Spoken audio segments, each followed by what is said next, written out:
Hello everyone. I know you watch this video to accompany you to sleep. So if you like this video, don't forget to like, comment, and subscribe. Also, don't forget to tell me where you are from and what time you watched this video. Story 1. Let's begin in Wichita, Kansas, a mid-sized city on the plains, the kind of place known more for its aircraft manufacturing than for anything sinister. It's the early 1970s. Wichita is quiet, orderly, unremarkable in the best possible way. That's about to change. On the morning of January 15, 1974, a teenage boy named Charlie Otero came home from school to find his family's house eerily still. What he discovered inside would haunt Wichita for the next 31 years. His father, mother, and two of his youngest siblings had been murdered, bound, and killed in their own home in the middle of an ordinary weekday morning.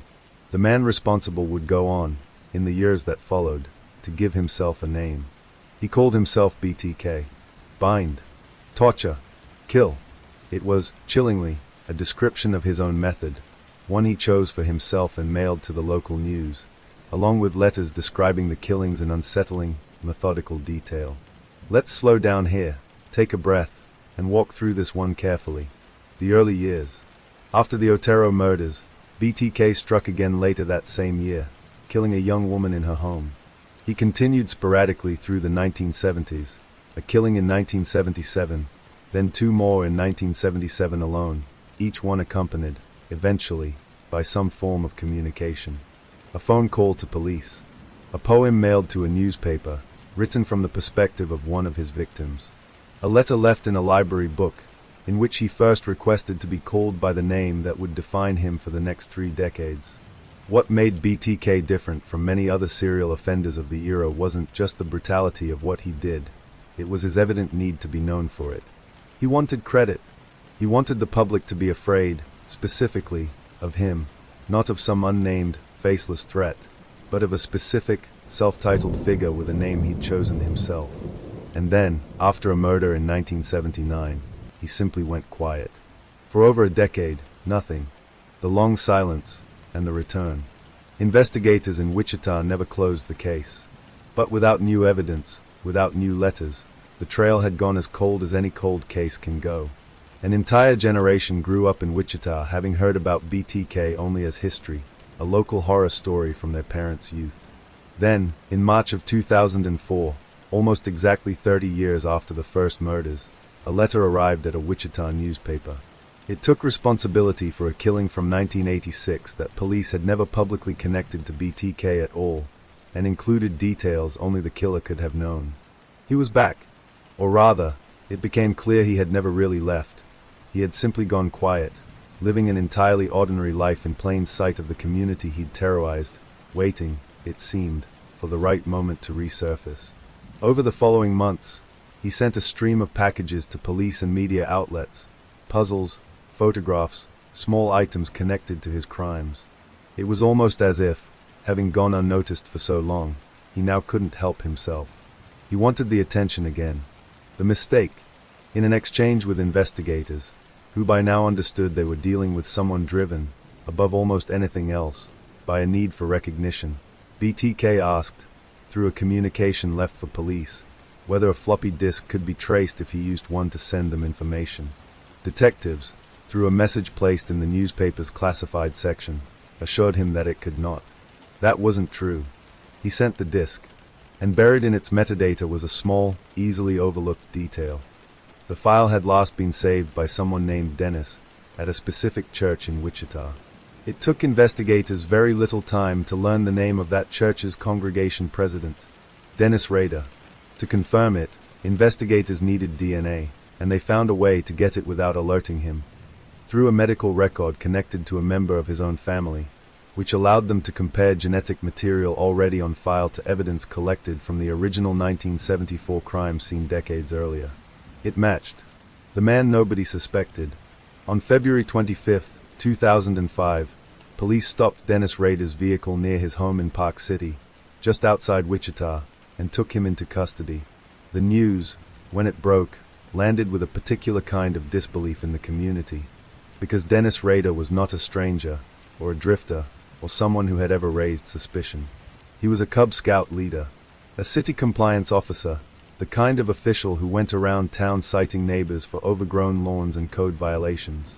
He was, remarkably, the president of the congregation council at his church. For 31 years, the man responsible for BTK had been living an entirely visible, entirely ordinary life in the very community he terrorized, attending potlucks, enforcing minor housing ordinances, raising 2 children with his wife. After his arrest, Rader confessed in extraordinary, methodical detail, speaking for hours about his crimes in a tone investigators described as detached, almost clinical, describing potential victims as projects he had once considered pursuing. On June 27, 2005, he pleaded guilty to 10 counts of first-degree murder.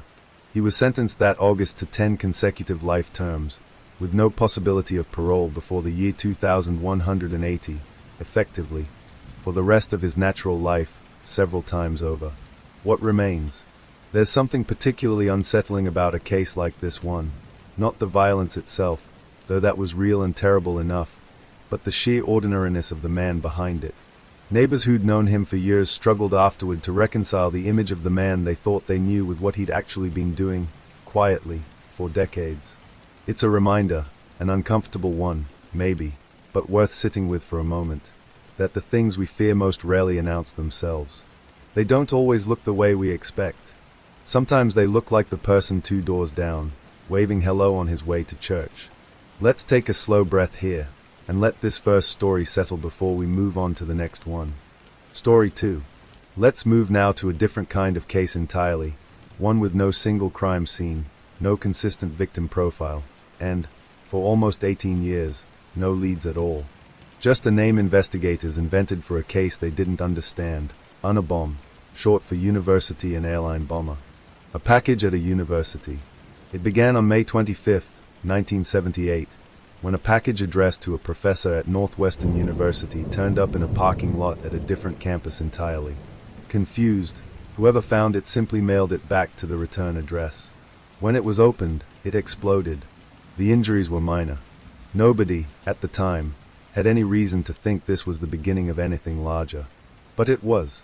Over the next 17 years, a series of increasingly sophisticated homemade bombs, sent through the mail or hand-delivered, would injure nearly 24 people and kill 3 university researchers, a computer store owner, an advertising executive, chosen, it seemed, almost at random, connected only by the bomber's private, evolving grievance against modern technology and industrial society. The devices grew more advanced with each passing year.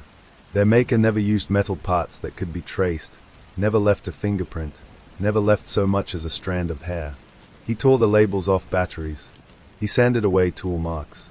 Investigators eventually came to understand, treating each device less like an act of impulsive violence and more like a carefully engineered research problem, solved slowly, patiently, over years. The task force.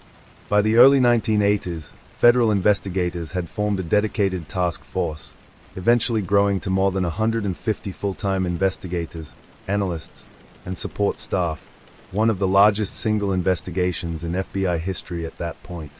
And still, for over a decade, they had almost nothing to go on. A single composite sketch, based on a 1987 sighting outside a Salt Lake City computer store, a man in aviator sunglasses and a hooded sweatshirt, an image that would become, for years, the only face the public could put to the crimes. The bombings would go quiet for stretches. 6 full years passed, at one point, without another attack, only to resume without warning, each fresh explosion reopening old fear in communities that had almost let themselves believe it was over. The manifesto. In 1995, something changed. The bomber sent a 35,000-word document to major newspapers, a sprawling manifesto laying out his belief that industrial society and technological progress were eroding human freedom, and that his bombings, however violent, were a necessary means of drawing attention to that argument. He promised that if either the New York Times or the Washington Post published it in full, the bombings would stop. It was an agonizing decision for investigators and publishers alike, whether to give a terrorist exactly what he wanted, a public platform, on the chance that doing so might somehow help identify him. In September of 1995, the Washington Post published it. And somewhere in Schenectady, New York, A man named David Kaczynski read it and felt a slow, creeping unease. The phrasing, the arguments, the particular, distinctive cadence of certain sentences. It all sounded uncomfortably, unmistakably, like his older brother, Ted. A brother's doubt. David Kaczynski's older brother had once been, by any measure, brilliant, a mathematics prodigy who'd entered Harvard at 16, earned a doctorate by his mid-20s, and briefly taught at UC Berkeley before abruptly resigning and disappearing into an increasingly isolated life in the wilderness of Montana, in a small cabin he'd built himself, without electricity or running water. The brothers had grown estranged over the years, Ted retreating further and further from contact with nearly everyone, including his own family. But David still had old letters, years of correspondence from a brother who wrote in long, dense, philosophically charged paragraphs about technology, freedom, and the failures of modern civilization. It took David months to work up the courage to act on his suspicion. He didn't want to believe it. He hired a private investigator, hoping, in some part of himself, to be told he was wrong. Eventually, he went to the FBI directly, bringing with him years of his brother's letters, and asking that his own involvement be kept quiet. FBI linguists compared the letters to the published manifesto. The similarities in word choice, sentence structure, and argument were, in their assessment, unmistakable. The cabin. On April 3, 1996, FBI agents approached a small, remote cabin outside Lincoln, Montana, using the pretense of a property survey to draw its occupant outside. When the door opened, they found a gaunt, disheveled man, living entirely alone, entirely off the grid, exactly as he had for the better part of 25 years. Inside the cabin, agents found an extraordinary amount of evidence, bomb-making components, one fully completed device ready to be mailed, and more than 40,000 handwritten journal pages, decades of daily entries, some written in plain language, others in a private cipher of the author's own invention, describing both the minutiae of his solitary daily life and, in unmistakable detail, the planning and aftermath of his attacks. Theodore Kaczynski, the Unabomber, had been found. What came after? He was charged with numerous federal counts and, after a lengthy and difficult legal battle in which his own defense team wanted to pursue an insanity defense against his explicit wishes, Kaczynski ultimately pleaded guilty in January of 1998, accepting a sentence of life in prison without the possibility of parole in exchange for avoiding the death penalty. He would spend the rest of his life at a federal supermax facility in Colorado, later transferred to a medical prison facility in North Carolina, where he died in 2023. David Kaczynski, for his part, spent the years afterward as an advocate against the death penalty, having lived through the excruciating experience of turning in a brother he loved, in order to stop violence he couldn't ignore.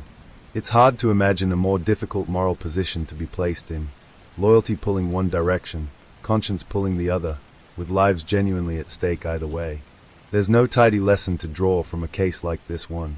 Just the strange, quiet fact that it was neither forensics nor surveillance that finally ended a 17-year manhunt. It was language. The particular, distinctive way one man wrote a sentence, recognized by the one person in the world who had spent a childhood reading his letters. Story 3. Not every story tonight ends with an arrest. This next one is different, a mystery that has never been solved, more than 50 years later, and quite possibly never will be. There's something almost restful about a case like this one, oddly enough. No violence to dwell on. Just a puzzle, still sitting there, unfinished. Thanksgiving Eve, 1971. On the afternoon of November 24th, 1971, the day before Thanksgiving, a quiet, unremarkable man in his mid-40s approached the ticket counter at Portland International Airport. He wore a DAC business suit, a white shirt, a thin black tie. He paid cash for a one-way ticket to Seattle, a short 30-minute hop on Northwest Orient Airlines Flight 305. On the boarding form, he gave his name as Dan Cooper. Nothing about him stood out. He took his seat, ordered a bourbon and soda while the plane waited to take off, and settled in like any other passenger on any other short regional flight. Then, shortly after takeoff, he passed a note to a flight attendant. She assumed, at first, that he was simply trying to get her phone number, the kind of note passengers sometimes slipped to attendants back then. She put it in her pocket without reading it. He leaned over and quietly told her she'd better look at it, She did. The note claimed he had a bomb. He opened his briefcase just enough to show her a tangle of wires and red cylindrical shapes. And then he dictated his demands, calmly, precisely, $200,000 in $20 bills, and 4 parachutes, waiting for him when the plane landed in Seattle. A very strange kind of patience. What followed was one of the most unusual hostage negotiations in aviation history, not because it was tense or violent, but because of how eerily calm the hijacker remained throughout. He didn't threaten the crew. He didn't raise his voice. He simply waited, quietly, in his window seat, sipping his drink, while authorities on the ground scrambled to gather the money and the parachutes he'd requested. When the plane landed in Seattle, he kept his word in his own strange way. He released all 36 passengers unharmed, in exchange for the money and the equipment. Then he ordered the plane back into the air, told the remaining crew to set a course for Mexico City, and specified a particular flight altitude and speed.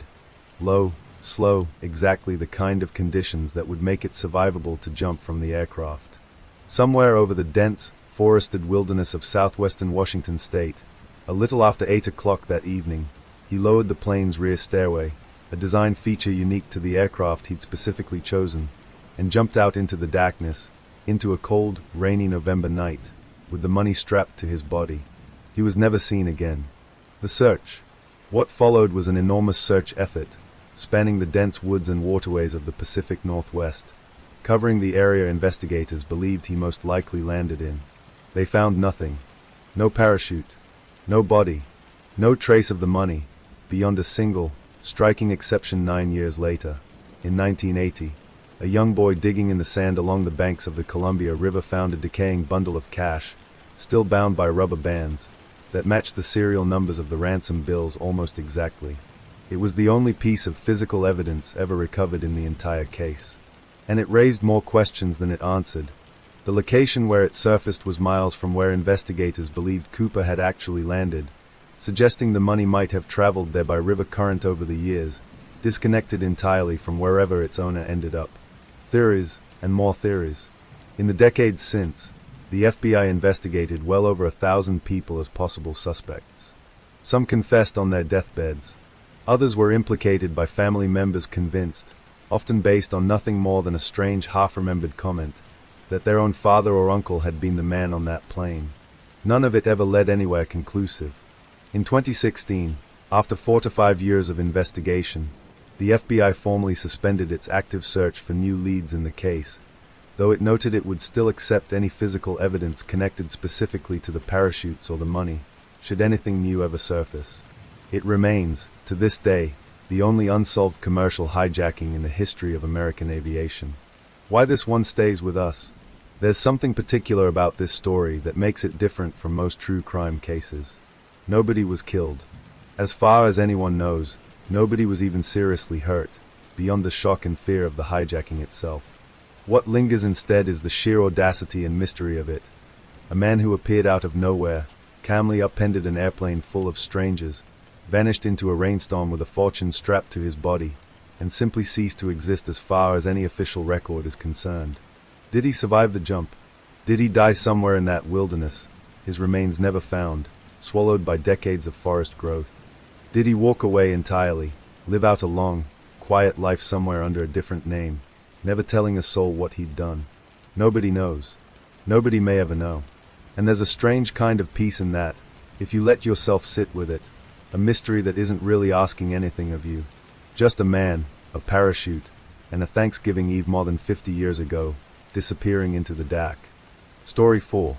Let's move now to Boston, Massachusetts, in the early 1960s, a case that would take 50 years, and a technology nobody in 1962 could have imagined, to reach anything resembling an answer.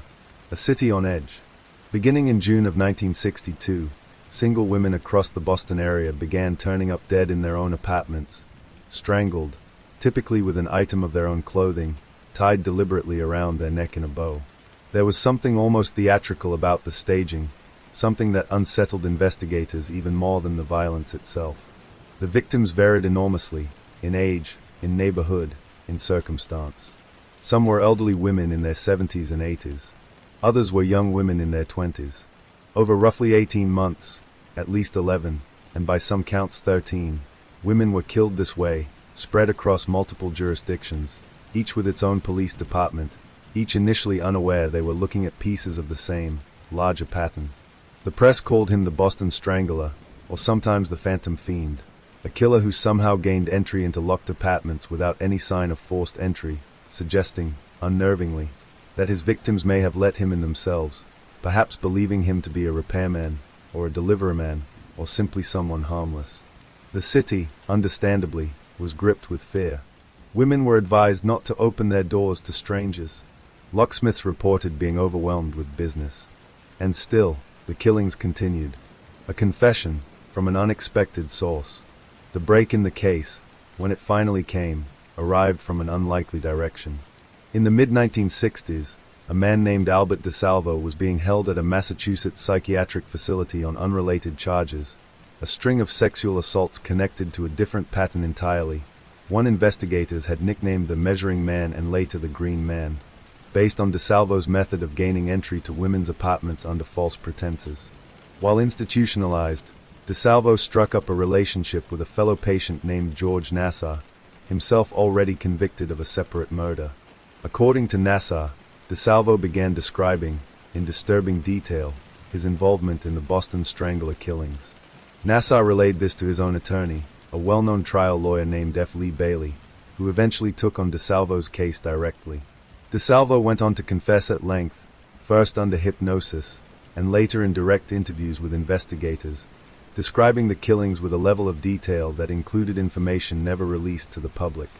And yet, despite this confession, the physical evidence connecting him to the murders was thin, in some cases non-existent. He was never formally charged with any of the Strangler killings. Instead, he was convicted and sentenced to life in prison for the earlier, unrelated sexual assaults. Doubt, for decades. For nearly 50 years afterward, real doubt lingered over whether DeSalvo had actually committed all, or even any, of the murders attributed to him. Investigators and journalists who studied the case over the decades pointed to inconsistencies between his confession and the physical evidence at several of the crime scenes, details about time of death, about the specific method of strangulation, that didn't quite line up with what DeSalvo had described. Some believed the murders had actually been the work of multiple different people, their crimes loosely grouped together under one convenient, terrifying name because of how the press and public wanted a single, identifiable villain. Others believed DeSalvo, an admitted and prolific liar with a documented history of seeking attention, may have coached himself using details leaked by investigators, or picked up second-hand from Nassar, in order to claim credit for crimes he hadn't actually committed, perhaps hoping a book deal or the resulting fame might benefit his family, even from behind bars. DeSalvo never got the chance to settle the question himself. In November of 1973, 6 years into his sentence, and shortly after reportedly telling his family he intended to publicly recant his Strangler confession, he was found stabbed to death in the infirmary of the maximum security prison where he was being held. No one was ever convicted of his murder. 50 years later, the case sat, unresolved in the eyes of many, for the rest of the 20th century and into the next.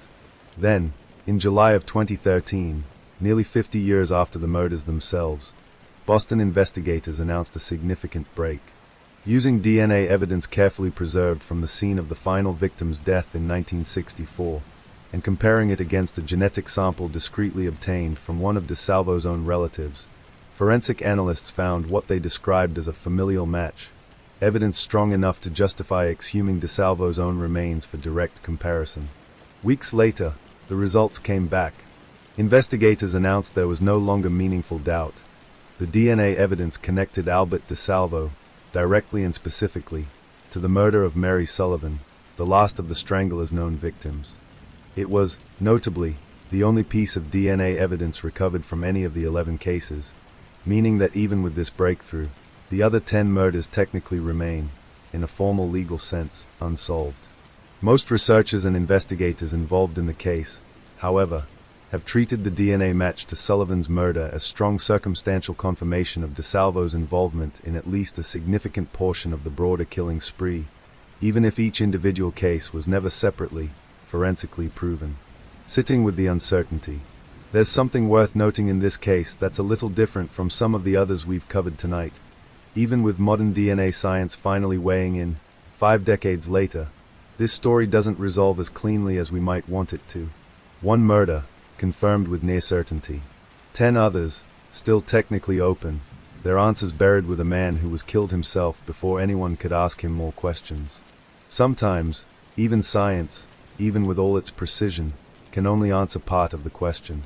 The rest is left for historians, for families, and for people like us, quietly turning it over late at night, letting the uncertainty settle instead of resolve. Story 5. Let's travel to California in the mid-1980s, Los Angeles, specifically, though the story eventually stretches north to San Francisco as well. This is a case that moved fast, unlike some of the others tonight, a matter of months, not decades, from first crime to arrest. But those months were enough to leave an entire region on edge.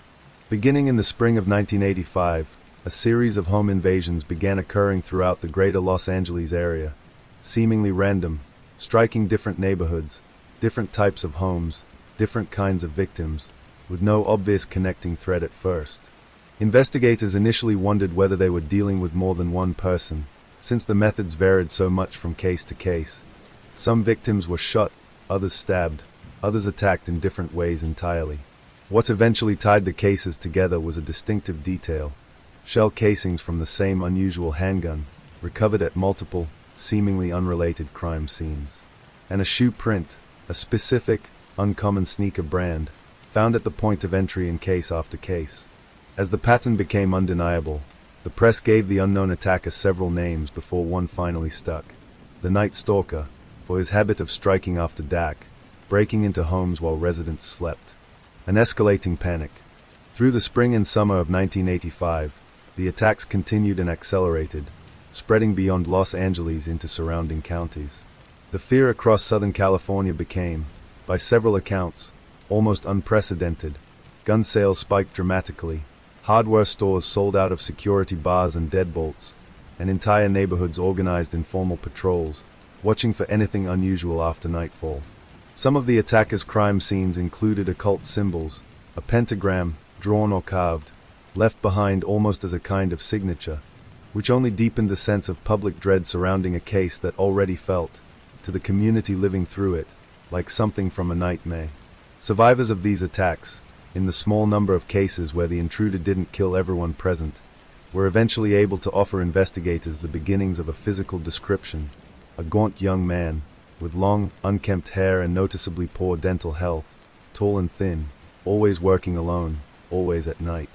For months, that partial description was nearly all investigators had to work with, until a critical break arrived through an unglamorous but essential piece of forensic work. A single fingerprint, lifted from a stolen vehicle connected to one of the attacks, was run through a newly available computerized fingerprint matching system. One of the first times this kind of technology had been used in an active investigation of this scale. The system returned a name: Richard Ramirez, a 25-year-old man already known to police through a handful of prior, comparatively minor arrests for drug possession and auto theft. Investigators released his photograph to the public on August 30th, 1985. It ran on the front page of newspapers across California the following morning. Recognized on the street, Ramirez, unaware his image had just been broadcast to the entire state, was returning to Los Angeles that same morning after a bus trip out of state. He stepped off the bus, walked into a convenience store near the downtown terminal, and saw his own face staring back at him from the newspaper rack. What followed was chaotic. He fled the store on foot, sprinting across a busy freeway, before attempting to steal a car from a nearby residential street. The owner's wife refused to hand over her keys. Her husband, hearing the commotion, ran outside and struck Ramirez with a fence post.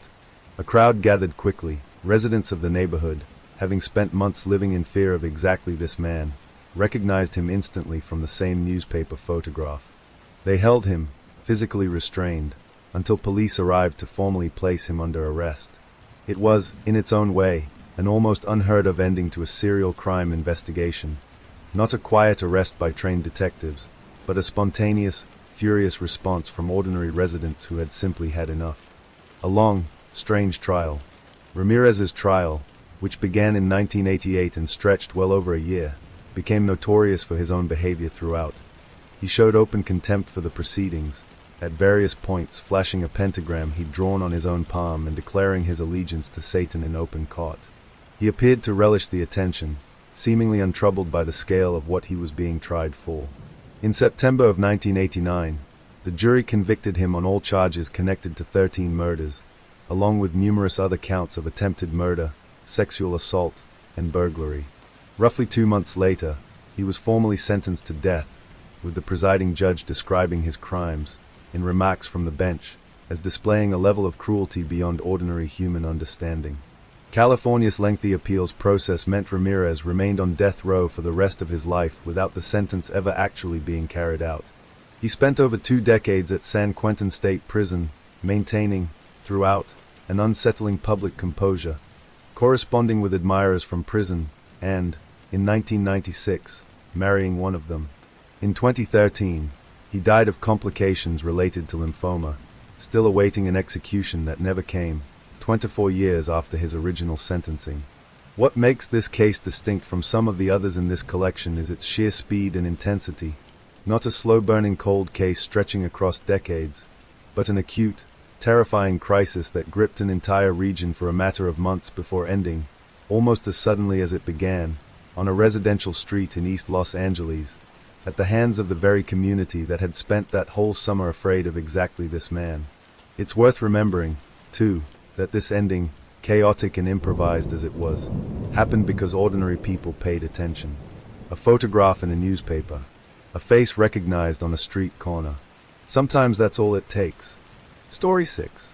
Through the late 1980s and into 1991, in a modest apartment building on Milwaukee's north side, a quiet, soft-spoken man in his late 20s lived largely unnoticed by the people around him.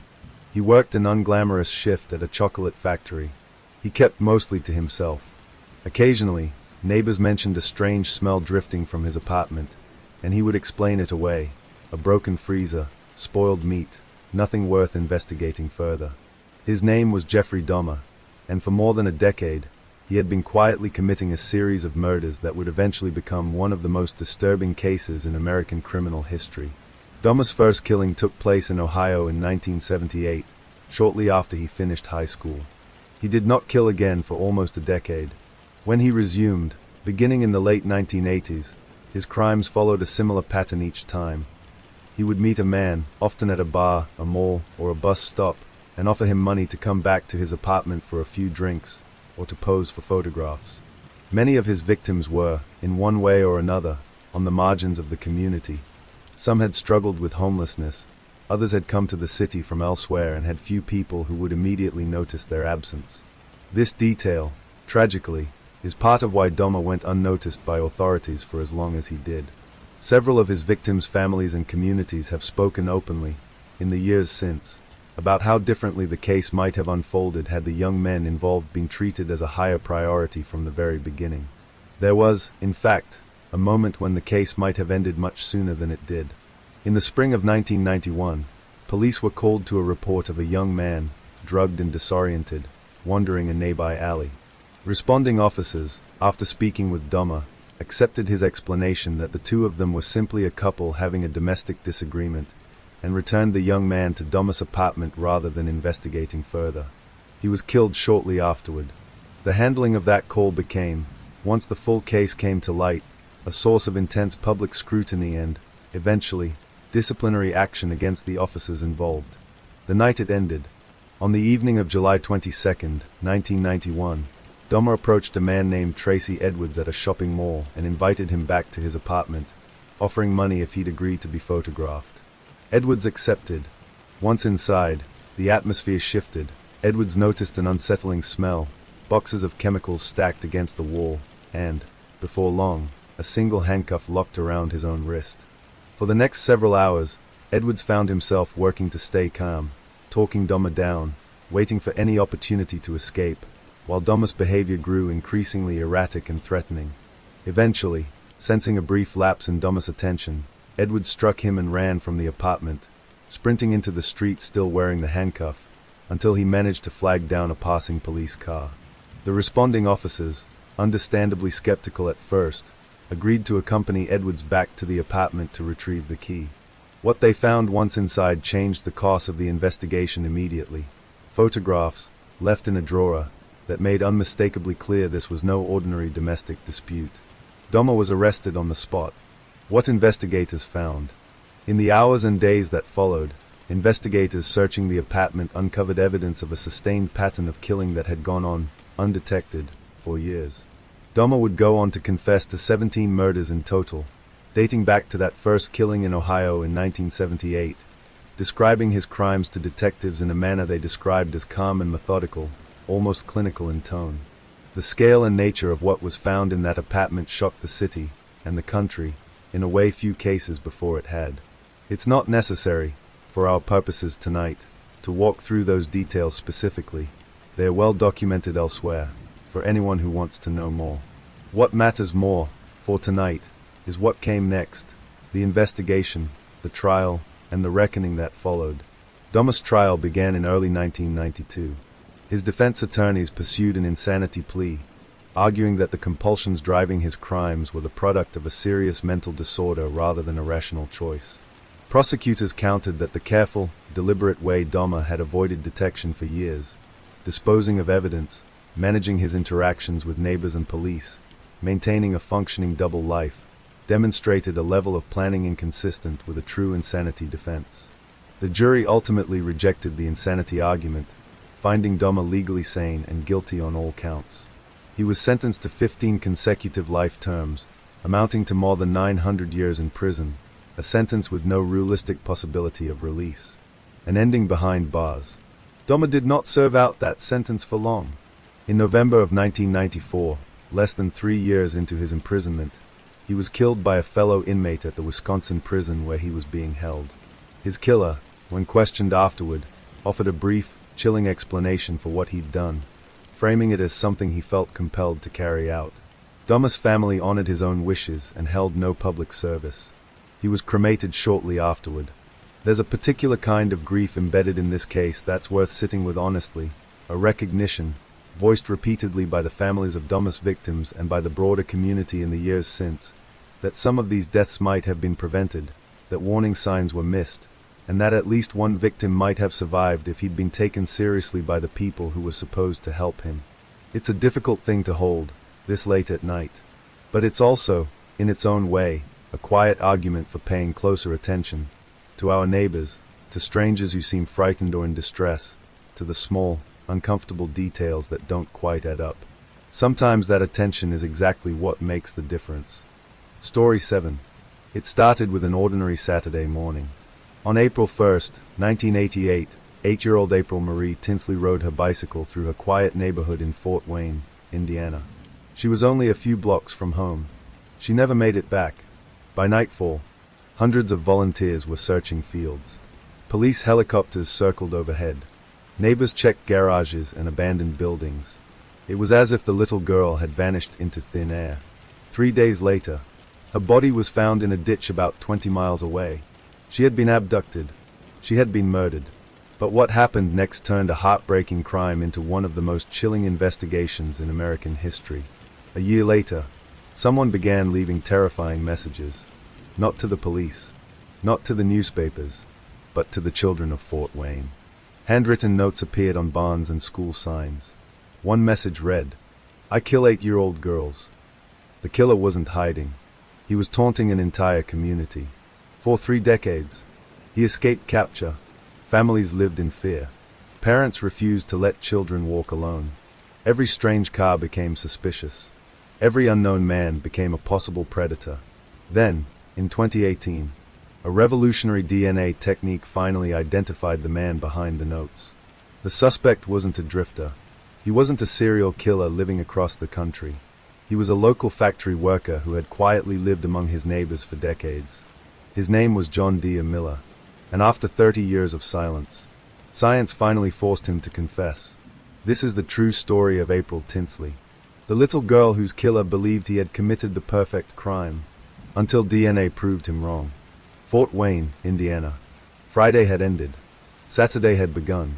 It was April 1st, 1988. Spring was finally arriving. The neighborhood was peaceful. Children played outside. Parents worked in their yards. 8-year-old April Marie Tinsley climbed onto her bicycle. She planned a short ride to visit friends. It was a trip she had made before. Nothing about the morning seemed unusual. Her family had no reason to worry. She pedaled away, smiling. Within minutes, she disappeared. When April didn't return home, concern quickly turned into panic. Family members searched nearby streets. Friends checked neighboring houses. Soon, police were called. Officers canvassed the neighborhood.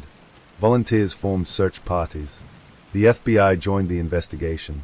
Every passing hour reduced the chances of finding April alive. Then, on April 4th, a man driving through DeKalb County noticed something near a rural roadside ditch. It was April. She had been murdered. The crime scene immediately told investigators they were hunting a dangerous offender. Someone had abducted a child in broad daylight, transported her miles away, killed her, and left almost no evidence behind. Detectives knew one thing immediately. If they failed to catch the killer, he might strike again. The murder of 8-year-old April Tinsley devastated Fort Wayne. Police launched one of the largest investigations in northeastern Indiana's history. Hundreds of tips poured in. Thousands of interviews were conducted. Roadblocks were established. The FBI joined local detectives. Every known sex offender in the region was questioned. Yet weeks turned into months, and the killer remained free. Then, about a year later, the case took an even darker turn. The murderer wasn't content with escaping. He wanted people to know he was still out there. The first message. In 1989, a young girl riding her bicycle noticed something attached to a barn in a rural area. It looked like an ordinary handwritten note. Curious, she stopped to read it. What she saw terrified investigators. The note contained a chilling confession and a threat aimed at young girls. Police later linked the messages to the person responsible for April Tinsley's murder. The message wasn't addressed to the police. It wasn't written for the media. It was written for children. A community in fear. News of the notes spread rapidly. Parents who had already been grieving for April suddenly faced a new fear. The killer was alive. He was nearby, and he appeared to be watching. Children were no longer allowed to walk to school alone. Bike rides ended. Playgrounds emptied. Neighborhoods that had once felt safe became places of constant suspicion. More notes appeared. The first message wasn't the last. Over the following months, additional handwritten notes appeared in public places. Some were attached to barns. Others were left where children might see them. Investigators carefully collected each one. Every letter, every word, every fingerprint, every possible trace of DNA. The profile begins to form. Behavioral experts studied the messages. Whoever wrote them seemed to crave attention. The language suggested someone who wanted to frighten the community and relive the crime through public fear. Rather than disappearing after the murder, the offender continued inserting himself into the investigation. The handwriting. Police sent the notes to forensic document examiners. They analyzed handwriting characteristics, letter spacing, pen pressure, word formation. Investigators hoped to match the writing to a suspect. But despite numerous comparisons, no definitive match was found. Thousands of suspects. As the investigation expanded, detectives interviewed thousands of people. Men with criminal records, neighbors, traveling workers, former classmates, anonymous tip subjects, anyone who might fit the profile. Every promising lead eventually reached a dead end. Living with fear. For families in Fort Wayne, the investigation became part of daily life. Parents changed routines. Schools increased safety precautions. Children were warned not to speak with strangers. Many who grew up in the area later recalled that April's murder permanently changed how their parents viewed safety. The case grows cold. Years passed. The notes stopped appearing. No new eyewitnesses emerged. No suspect was charged. Eventually, the investigation became what detectives feared most. A cold case. Boxes of evidence were carefully stored. The handwritten notes. Crime scene evidence. Laboratory reports. Investigators refused to destroy anything, because they believed that one day, technology might reveal what they could not. A new generation takes over. By the early 2000s, many of the original detectives had retired. A new generation inherited the case. They reviewed every report from the beginning, every interview, every photograph, every piece of physical evidence. One question guided them. What did the killer leave behind that investigators in 1988 couldn't detect? The hidden clue. Unknown to the man who had terrorized Fort Wayne, he had made one mistake. A mistake so small that no one recognized its importance at the time. But decades later, advances in forensic science would transform that tiny trace into the most important clue in the entire investigation. For 30 years, the killer believed he had outsmarted every detective who pursued him, but the evidence he left behind had been waiting patiently for science to catch up. For 3 decades, the killer believed he had won. The investigation had slowed. The headlines had faded. Children who had grown up fearing the unknown predator were now adults with families of their own. To the man responsible, it must have seemed like the perfect crime. But inside an evidence locker, a tiny piece of forensic evidence had been waiting. Patiently, silently, for science to catch up. The evidence never disappeared. One of the smartest decisions made by the original investigators was preserving every piece of physical evidence collected in 1988. At the time, DNA technology was still in its infancy. Detectives couldn't have imagined how powerful forensic science would become decades later. Yet they carefully stored clothing, biological evidence, photographs, laboratory reports. Those decisions would ultimately solve the case. A new generation of detectives. By the 2010s, the April Tinsley case had been assigned to a new generation of investigators. Many of the original detectives had retired, but they left behind meticulous files. The new investigators weren't starting from scratch. They were building on 30 years of work. The DNA profile. Advances in forensic science allowed crime laboratories to extract a much stronger DNA profile from evidence connected to April's murder. That profile was entered into CODIS, the Combined DNA Index System. Investigators hoped the killer had been arrested for another crime, and that his DNA would already be in the database. Days passed, then weeks. No match. The man responsible had never had his DNA entered into the system. A different approach. Rather than giving up, detectives turned to a revolutionary technique that had recently helped solve other cold cases. Investigative genetic genealogy. Instead of looking for the killer himself, they would search for his relatives. Even distant cousins could provide enough information to begin building a family tree. It was painstaking work, but it had already proven successful in several major cold cases. Following the family tree, professional genealogists began tracing thousands of historical records. Birth certificates, marriage licenses, obituaries, military records, census documents, one branch at a time. Every name was verified, every relationship confirmed. Slowly, the enormous family tree began narrowing. Eventually, it pointed toward a family living in northeastern Indiana. The list gets smaller. Investigators compared the ages, locations, and backgrounds of the men in that family. Most were eliminated. Some were too young. Some had lived hundreds of miles away. Others simply didn't fit the timeline. The list grew shorter, then shorter still, until one name remained: John D. Miller. The investigation focused on John D. Miller, a local factory worker who had lived quietly in the Fort Wayne area for decades. He wasn't a celebrity. He wasn't a notorious criminal. To neighbors, he appeared ordinary. He had worked steady jobs. He lived a seemingly normal life. For years, no one suspected that he might be connected to one of Indiana's most infamous unsolved murders. The secret collection. Detectives couldn't arrest Miller based solely on genealogy. They needed a direct DNA comparison. So they began watching him. Carefully, patiently, without his knowledge. Investigators followed him in public and waited for an opportunity to collect an item he had discarded. Eventually, they recovered an item believed to contain his DNA. The sample was sent to the laboratory. Days later, the results came back. It matched the DNA recovered from evidence in April Tinsley's case. 30 years of silence ends. Detectives now had what they had been chasing since 1988. Not a theory. Not a suspect profile. Not an anonymous tip. Scientific proof linking Miller to the crime scene. After 30 years, the investigation was finally ready to move.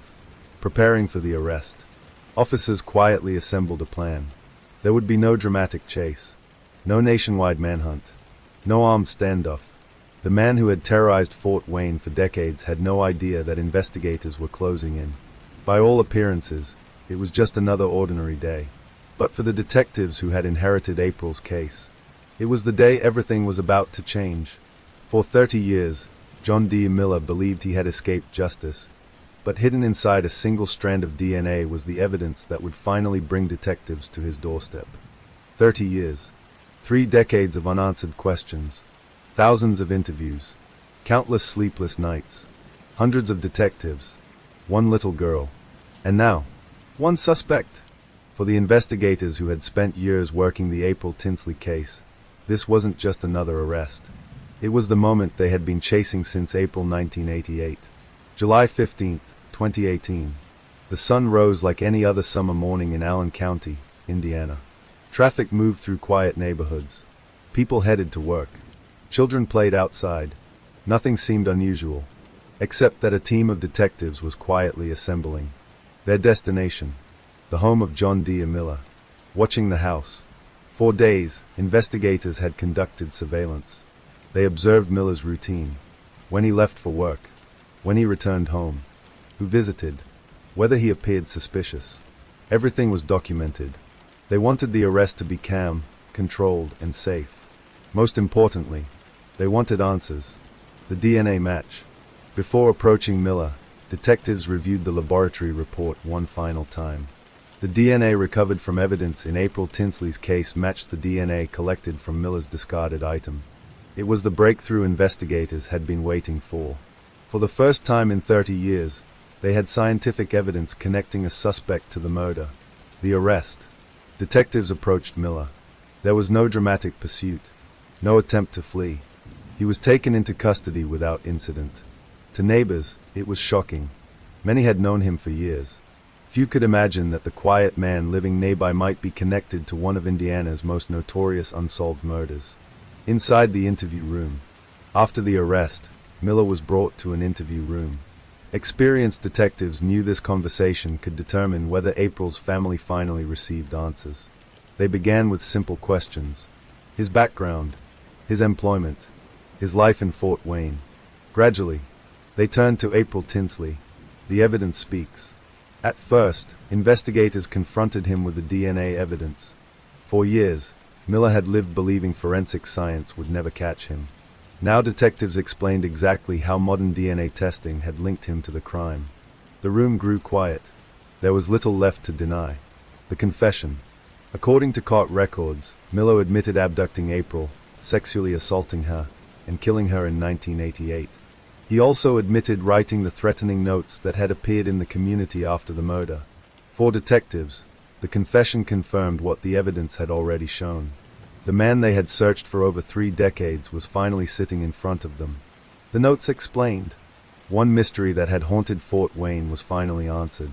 Why would someone leave terrifying messages directed at children? Miller admitted he had written the notes. The threats that had frightened an entire generation came from the same man who murdered April. What had seemed almost unbelievable for 30 years was now confirmed. A family's long wait. When April's family learned of the arrest, the emotions were overwhelming. For 30 years, they had lived with unanswered questions. Birthdays, holidays, anniversaries. Every milestone had been marked by the absence of a little girl who never came home. Now, at last, they knew who was responsible. Nothing could erase their loss. But the uncertainty was over. The community reacts.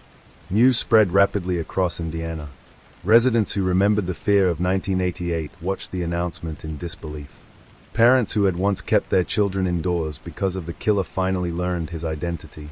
Many described the arrest as both a relief and a reminder of how long justice can take. The beginning of the end. Although the arrest was a historic breakthrough, one important step remained. The case still had to move through the courts. The evidence would be presented. The confession examined. The sentence determined. Only then would April Tinsley's long journey toward justice finally reach its conclusion. For 30 years, the killer believed he had escaped forever. But on a quiet summer morning in 2018, a single knock on his door ended one of America's longest-running child murder investigations. For 30 years, April Tinsley's family waited for a courtroom. They imagined the day a prosecutor would stand before a jury. present the evidence, and finally reveal the truth. But that day would never come. The evidence was overwhelming. By the time John D. Miller was arrested in July 2018, investigators had assembled one of the strongest cold case files in Indiana history. There was the DNA evidence linking him to the crime. There were the threatening notes that had terrorized Fort Wayne. And there was Miller's own confession after detectives confronted him with the forensic evidence. The case against him was powerful. Facing the charges, prosecutors charged Miller with the murder, kidnapping, and child molestation of 8-year-old April Tinsley. The community watched closely. Many expected a lengthy and emotional trial. Reporters prepared to revisit every detail of the investigation. April's family prepared to hear evidence they had waited decades to learn. An unexpected decision. But before a jury could ever be selected, John D. Miller made a decision. He agreed to plead guilty. Instead of forcing April's family to endure weeks of testimony, photographs, and cross-examinations, the case would end without a trial. For investigators, the confession meant they would not have to prove the case before a jury.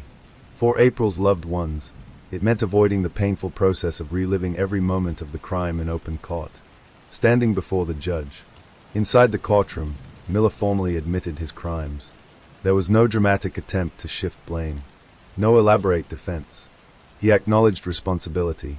It was the first time the justice system had officially connected him to the murder that had haunted Indiana since 1988. The sentence. The judge sentenced John D. Miller to 80 years in prison. Given his age, the sentence effectively meant he would spend the remainder of his life behind bars. For many people in the courtroom, the sentence represented justice delayed, but finally delivered. A mother's words. During the proceedings, April's family spoke about the unimaginable pain they had carried for 3 decades.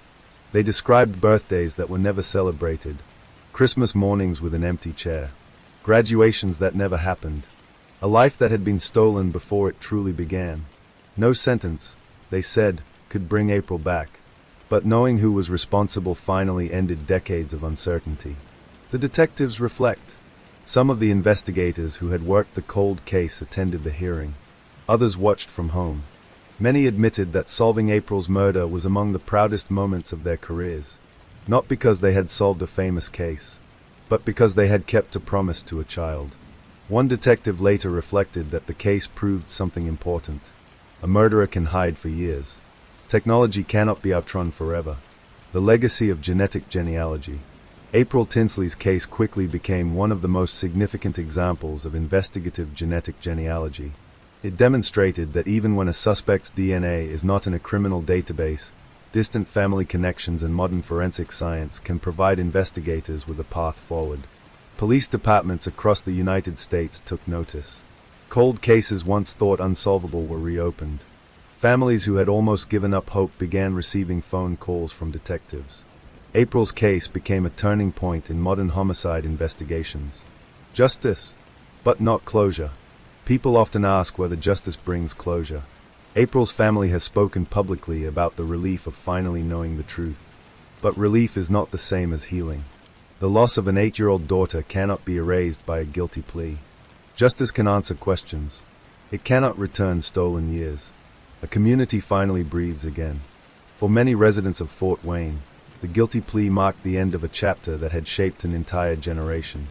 Parents who once feared letting their children ride bicycles alone could finally say the man responsible had been identified. The fear that had lingered for 30 years had a name, and that name would never again walk free. John D. Miller escaped justice for 30 years, but when he stood before the court and admitted what he had done, April Tinsley's long search for answers finally came to an end. When April Tinsley disappeared in 1988, DNA was still a relatively new tool in criminal investigations. Most detectives relied on eyewitnesses, fingerprints, confessions, physical evidence. If none of those pointed clearly to a suspect, a case could remain unsolved for decades. That is exactly what happened. For 30 years, April's killer lived an ordinary life. He worked. He drove to work each morning. He shopped at local stores. He blended into the community. No one realized that one microscopic piece of evidence had been waiting to expose him. The invisible witness. Detectives often describe DNA as the witness that never forgets. People can lie. Witnesses can misremember. Suspects can change their stories. DNA cannot. Every person carries a genetic blueprint unlike anyone else's, except an identical twin. That blueprint remained hidden on evidence collected in 1988, waiting for technology to become sophisticated enough to reveal its story. Why CODIS didn't solve the case. For years, investigators compared the unknown DNA profile against CODIS, the combined DNA index system. CODIS contains DNA profiles from many convicted offenders, arrestees, depending on jurisdiction, and crime scene evidence. Each time detectives searched, there was no match. That meant one of two things. Either the killer had never had qualifying DNA entered into the system, or his profile simply wasn't there. John D. Miller had managed to avoid detection because his DNA was not available in CODIS at the time. A revolutionary idea. By the mid-2010s, forensic science had entered a new era. Instead of asking, "Is the killer already in our database?" investigators asked a different question. What if one of the killer's relatives is? That idea transformed cold case investigations. Even distant cousins can share enough DNA to help genealogists begin constructing family trees. The process is slow, painstaking, and remarkably powerful. Building the family tree. Professional genealogists spent months tracing generations of family records. Birth certificates, marriage licenses, military records, obituaries, census records. Each document added another branch. Each branch eliminated dozens of possibilities. Eventually, the enormous tree narrowed to a small number of men who could have matched the evidence. One name kept rising to the top, John D. Miller, confirming the match. Genealogy alone was not enough for an arrest. Investigators needed a direct DNA comparison. They discreetly collected DNA from an item Miller had discarded in public. The sample was sent to the laboratory.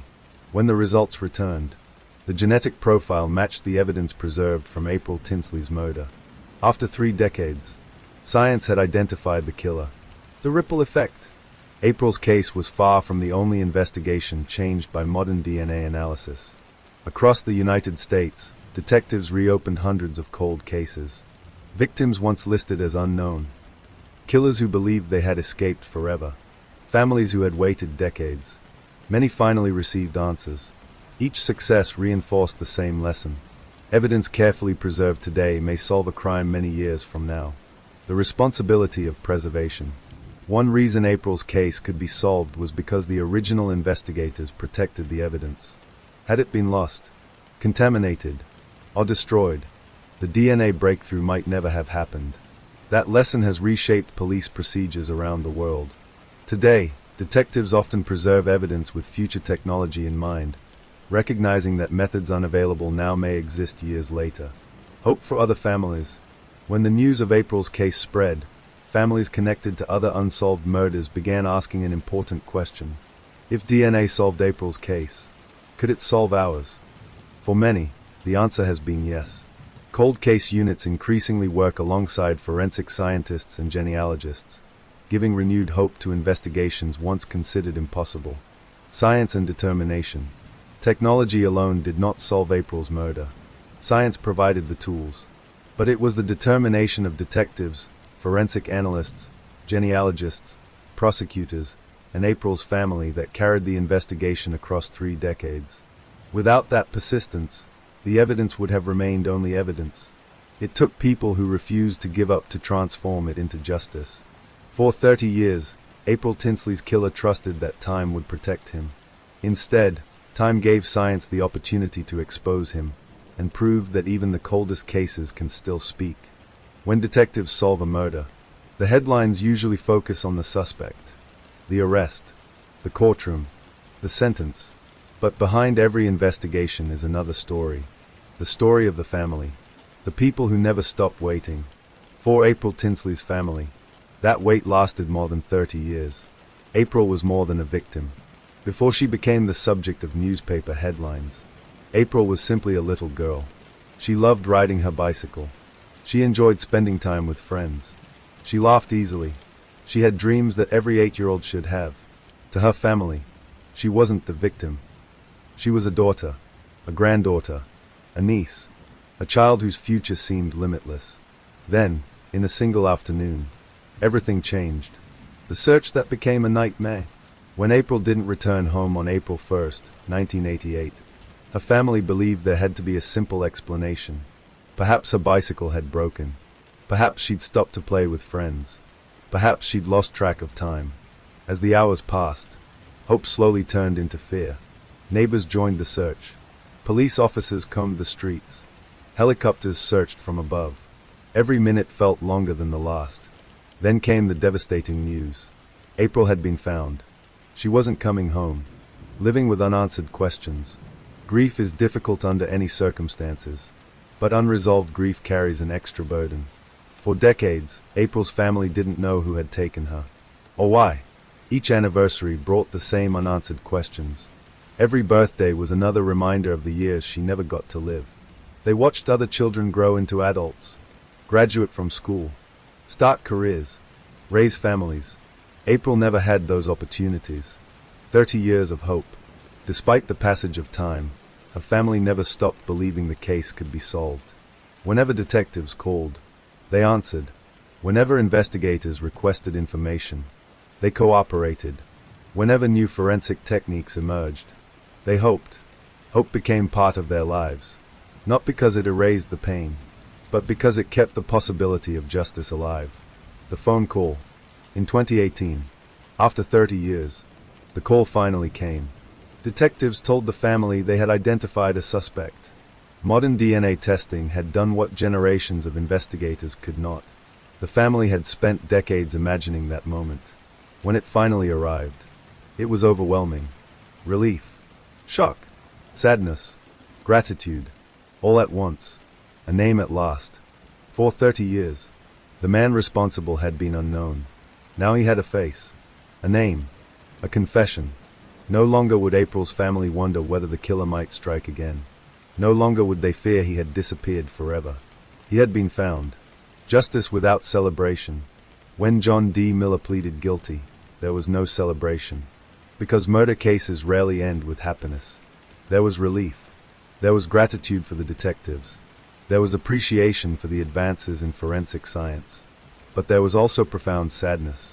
Nothing could restore what had been taken in 1988. Justice could punish the offender. It could never return April. The strength of a family. One of the remarkable aspects of this case was the resilience shown by April's loved ones. For 3 decades, they continued to cooperate with investigators. They continued speaking publicly about April. They ensured that people remembered not just the crime, but the child at its center. Their determination helped keep the investigation alive. The community remembers. Fort Wayne also carried the memory of April. Schools taught children about personal safety.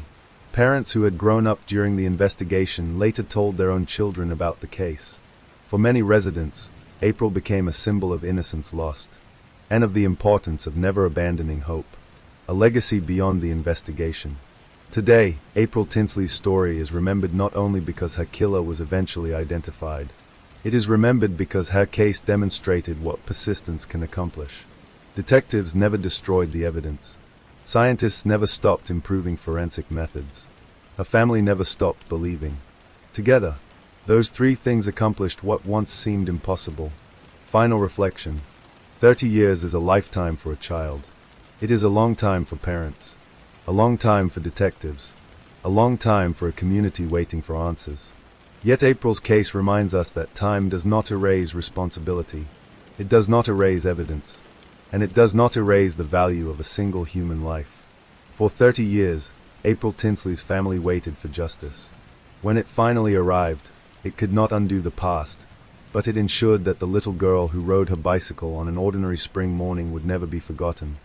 When April Tinsley was murdered in 1988, many investigators believed the case might never be solved. There was no eyewitness who could identify the killer. No confession. No obvious suspect. As the years passed, hope slowly faded. But hidden inside the evidence locker, the future was waiting. A different kind of victory. Most murder investigations are solved within days or weeks. If they are not, the chances of solving them often decrease with every passing year. Witnesses forget. Evidence deteriorates. Suspects move away. Memories become unreliable. By the time April's case reached its 20th anniversary, many assumed it would remain unsolved forever. Then modern science changed everything. Every piece of evidence matters. One of the greatest lessons from April's case is surprisingly simple. Never throw away evidence. The detectives who investigated the crime in 1988 had no way of knowing what forensic science would become. Yet they carefully preserved biological evidence. Because they did, future investigators had something to test. That decision ultimately solved the case. Today, police departments across the United States treat evidence preservation with even greater importance, knowing tomorrow's technology may answer today's unanswered questions. The rise of genetic genealogy. April's investigation became one of several high-profile cases demonstrating the power of investigative genetic genealogy. Instead of relying only on criminal DNA databases, investigators built family trees using shared DNA from distant relatives. That approach has since helped solve numerous cold cases that had remained unsolved for decades. It has transformed homicide investigations around the world. Cold cases are not dead cases. For years, the phrase cold case implied an investigation that had reached a dead end. Today, detectives see those cases differently. A cold case is not forgotten. It is simply waiting. Waiting for better science. Waiting for new witnesses. Waiting for fresh eyes to examine old evidence. April's case became proof that patience can be as valuable as persistence. The importance of collaboration. Another lesson came from the teamwork behind the investigation. No single detective solved April's murder. It required local police investigators, the FBI, forensic scientists, DNA analysts, genetic genealogists, prosecutors. Each group contributed a piece of the puzzle. Modern homicide investigations increasingly rely on this type of collaboration. Criminals often underestimate time. John D. Miller lived freely for 3 decades. He likely believed the case had become impossible to solve. But criminals often assume technology will remain the same. History has shown the opposite. Fingerprint science improved. DNA analysis evolved. Digital forensics emerged. Genealogy revolutionized cold case investigations. The passage of time did not protect him. It ultimately exposed him. The human side of the investigation. While forensic science receives much of the attention, detectives emphasize another factor: persistence. Every generation of investigators refused to close April's file permanently. They continued reviewing reports, retesting evidence, following new leads. Without that determination, no scientific breakthrough would have mattered. Evidence only solves crimes when someone keeps searching. Hope for other families. When news of April's case spread, families connected to other unsolved murders found renewed hope. If a 30-year-old child murder could be solved, perhaps theirs could too. Across the country, police departments reopened long-forgotten investigations. Some identified unknown victims. Others arrested suspects who had spent decades believing they had escaped justice. April's story inspired those efforts, a legacy that reaches beyond Indiana.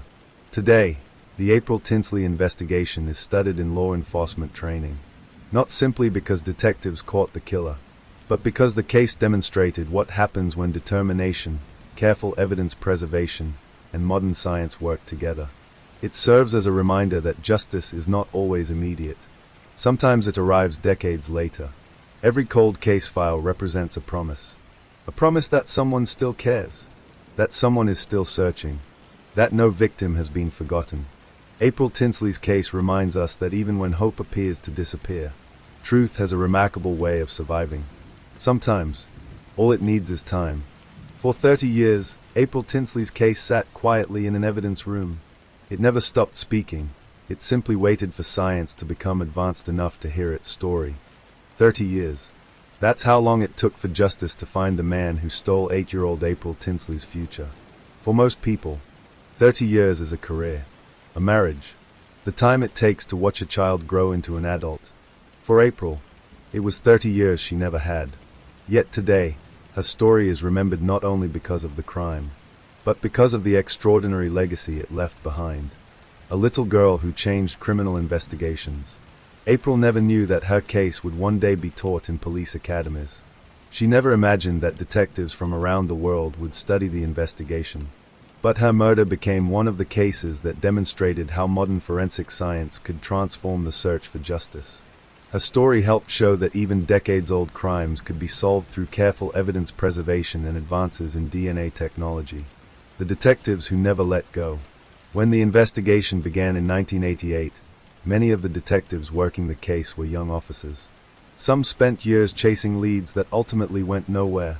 Others retired before the case was solved. Still others passed away. But every generation left behind organized files, preserved evidence, and detailed reports. Without that continuity, the breakthrough in 2018 might never have happened. Justice was not the work of one detective. It was the work of many, across 3 decades. A community forever changed. For the people of Fort Wayne and the surrounding communities, April's murder became a defining moment. Parents became more cautious. Schools expanded safety education. Neighborhoods organized watch programs. Children were taught lessons about personal safety that many adults still remember today. Although those changes could not undo the tragedy, they reflected a community determined to protect future generations. Remembering the child, not just the crime.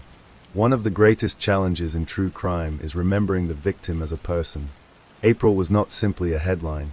She was a daughter who loved spending time with her family. A child who rode her bicycle through her neighborhood. A little girl with dreams that ended far too soon. When her family speaks about her, they speak about the laughter they remember, not only the tragedy they endured. That perspective reminds us why these cases matter. The ripple effect of justice. The arrest of John D. Miller did more than solve one murder. It encouraged investigators across the United States to revisit cold cases. Police agencies invested more resources into forensic genealogy. Evidence rooms were re-examined. Families who had nearly lost hope began receiving unexpected calls from detectives. Some learned that their loved one's case was finally moving forward. April's case became part of a broader movement in modern policing. A message to offenders. Perhaps one of the strongest legacies of April's case is the message it sends to those who believe they can outrun justice. Time may hide the truth, but it does not erase it. Scientific methods continue to improve. Old evidence gains new value. Cold cases are reopened. What once seemed impossible may eventually become routine. April's case proved that waiting is not the same as escaping. The family's enduring strength. Through every year of uncertainty, April's family continued to honor her memory. They cooperated with investigators. They kept hope alive. And when justice finally arrived, they reminded the public that the story was never about revenge. It was about truth. Knowing what happened, knowing who was responsible, and ensuring that April would always be remembered for the life she lived, not only for the crime committed against her. The legacy lives on. Today, April Tinsley's name is associated with perseverance, with scientific progress, with the determination of investigators who refused to close a file simply because time had passed. Her story continues to inspire detectives, forensic scientists, and families searching for answers. Although the investigation has ended, April's story still carries an important lesson. Justice is not measured by how quickly it arrives. Sometimes justice takes years, sometimes decades. But when people refuse to give up, the truth has a way of finding its way into the light. April Tinsley should have grown up, celebrated birthdays, and lived a full life. Instead, she left behind something few people ever do. A legacy that changed how the world investigates cold cases and reminded us that no victim should ever be forgotten. More than 3 decades have passed since a little girl climbed onto her bicycle on an ordinary spring morning. She expected to return home within minutes. She never did. For 30 years, the mystery of April Tinsley's disappearance haunted Indiana. Parents locked their doors earlier. Children stopped riding their bikes alone. A generation grew up knowing that somewhere, the person responsible was still free. But today, April's story is remembered for something else. It became proof that justice does not always have an expiration date. A promise that outlived time. Every unsolved homicide begins with a promise. A promise from investigators. A promise from prosecutors. A promise from the victim's family. We will not stop looking. In many cases, that promise becomes harder to keep as years pass. Witnesses disappear. Evidence ages. Detectives retire. Budgets change. But April's investigation survived every obstacle. Not because it was easy, because people refused to let it die. The child behind the headlines. Over the years, millions of people have heard April's name. But it is important to remember who she really was. She wasn't simply a famous cold case. She was an 8-year-old girl, a daughter, a granddaughter, a classmate, a child who loved riding her bicycle through her neighborhood. The headlines tell us how she died. Her family remembers how she lived. That distinction matters, because every victim deserves to be remembered as a person, not merely as the center of a mystery. The killer's greatest mistake. For decades, John D. Miller believed he had committed the perfect crime. He avoided arrest. He lived quietly. He worked ordinary jobs. He blended into the community. But he made one mistake. He left behind evidence. At the time, that evidence could not identify him. 30 years later, it could. Technology did not create new evidence. It simply learned how to read what had been there all along. A new era of justice. April's case became part of a new chapter in criminal investigations. Today, detectives understand that a cold case is not a closed case. Advances in DNA analysis, forensic genealogy, and evidence preservation continue to solve crimes once considered impossible. Across the United States and around the world, investigators have reopened decades-old files with renewed hope. Some have identified unknown victims. Others have found long-hidden offenders. April's case helped demonstrate what persistence and scientific progress can achieve together. A community that never forgot. For the people of Fort Wayne, April's memory never disappeared. Her name continued to be spoken. Her story continued to be shared. Parents taught their children about safety. Teachers remembered the tragedy. Detectives carried the case forward from one generation to the next. Communities often heal by remembering, not by forgetting. Lessons beyond true crime. Stories like April's can easily become discussions about evidence, suspects, and investigations. But the most important lesson is simpler. Every victim matters. Whether a case is solved in a week or in 30 years, the value of that person's life remains the same. Justice is not only about punishment. It is about recognizing the dignity of the person whose life was taken. The family's victory. There is no true victory after the murder of a child. No sentence can restore lost birthdays. No confession can erase grief. But truth has value. Knowing who was responsible allowed April's family to stop wondering. The questions that had haunted them for 30 years finally had answers. That is not happiness, but it is a form of peace. Why we continue to tell these stories. True crime should never exist simply to shock. Its greatest purpose is to remember victims, understand investigations, and learn from the past. April Tinsley's story reminds us why careful police work matters, why forensic science matters, why preserving evidence matters, and why families deserve answers, no matter how much time has passed. Final reflection. Imagine the evidence locker where April's case was stored. Year after year, the boxes remained untouched. New detectives walked past them. Retired detectives wondered if the mystery would ever end. The evidence waited, silent, patient, until one day, science finally understood what it had been trying to say for 30 years. Closing narration. Justice doesn't always arrive quickly. Sometimes it travels slowly, through decades of unanswered questions, through generations of detectives, through the quiet determination of families who refused to give up. April Tinsley's story is not remembered because it was one of the darkest crimes in Indiana's history. It is remembered because it became one of the clearest examples that truth can survive time. The little girl who disappeared on an April morning changed the future of cold case investigations. And although her life ended far too soon, her legacy continues to bring hope to families still waiting for the phone call that says, "We found them. We know who did it. We never stopped searching." Some killers believe that if they can hide long enough, they will escape justice. April Tinsley's case proved otherwise. Time protects no one forever. Evidence remembers. Science advances. And the truth has a remarkable way of finding its voice. April Marie Tinsley will never be forgotten. Story 8.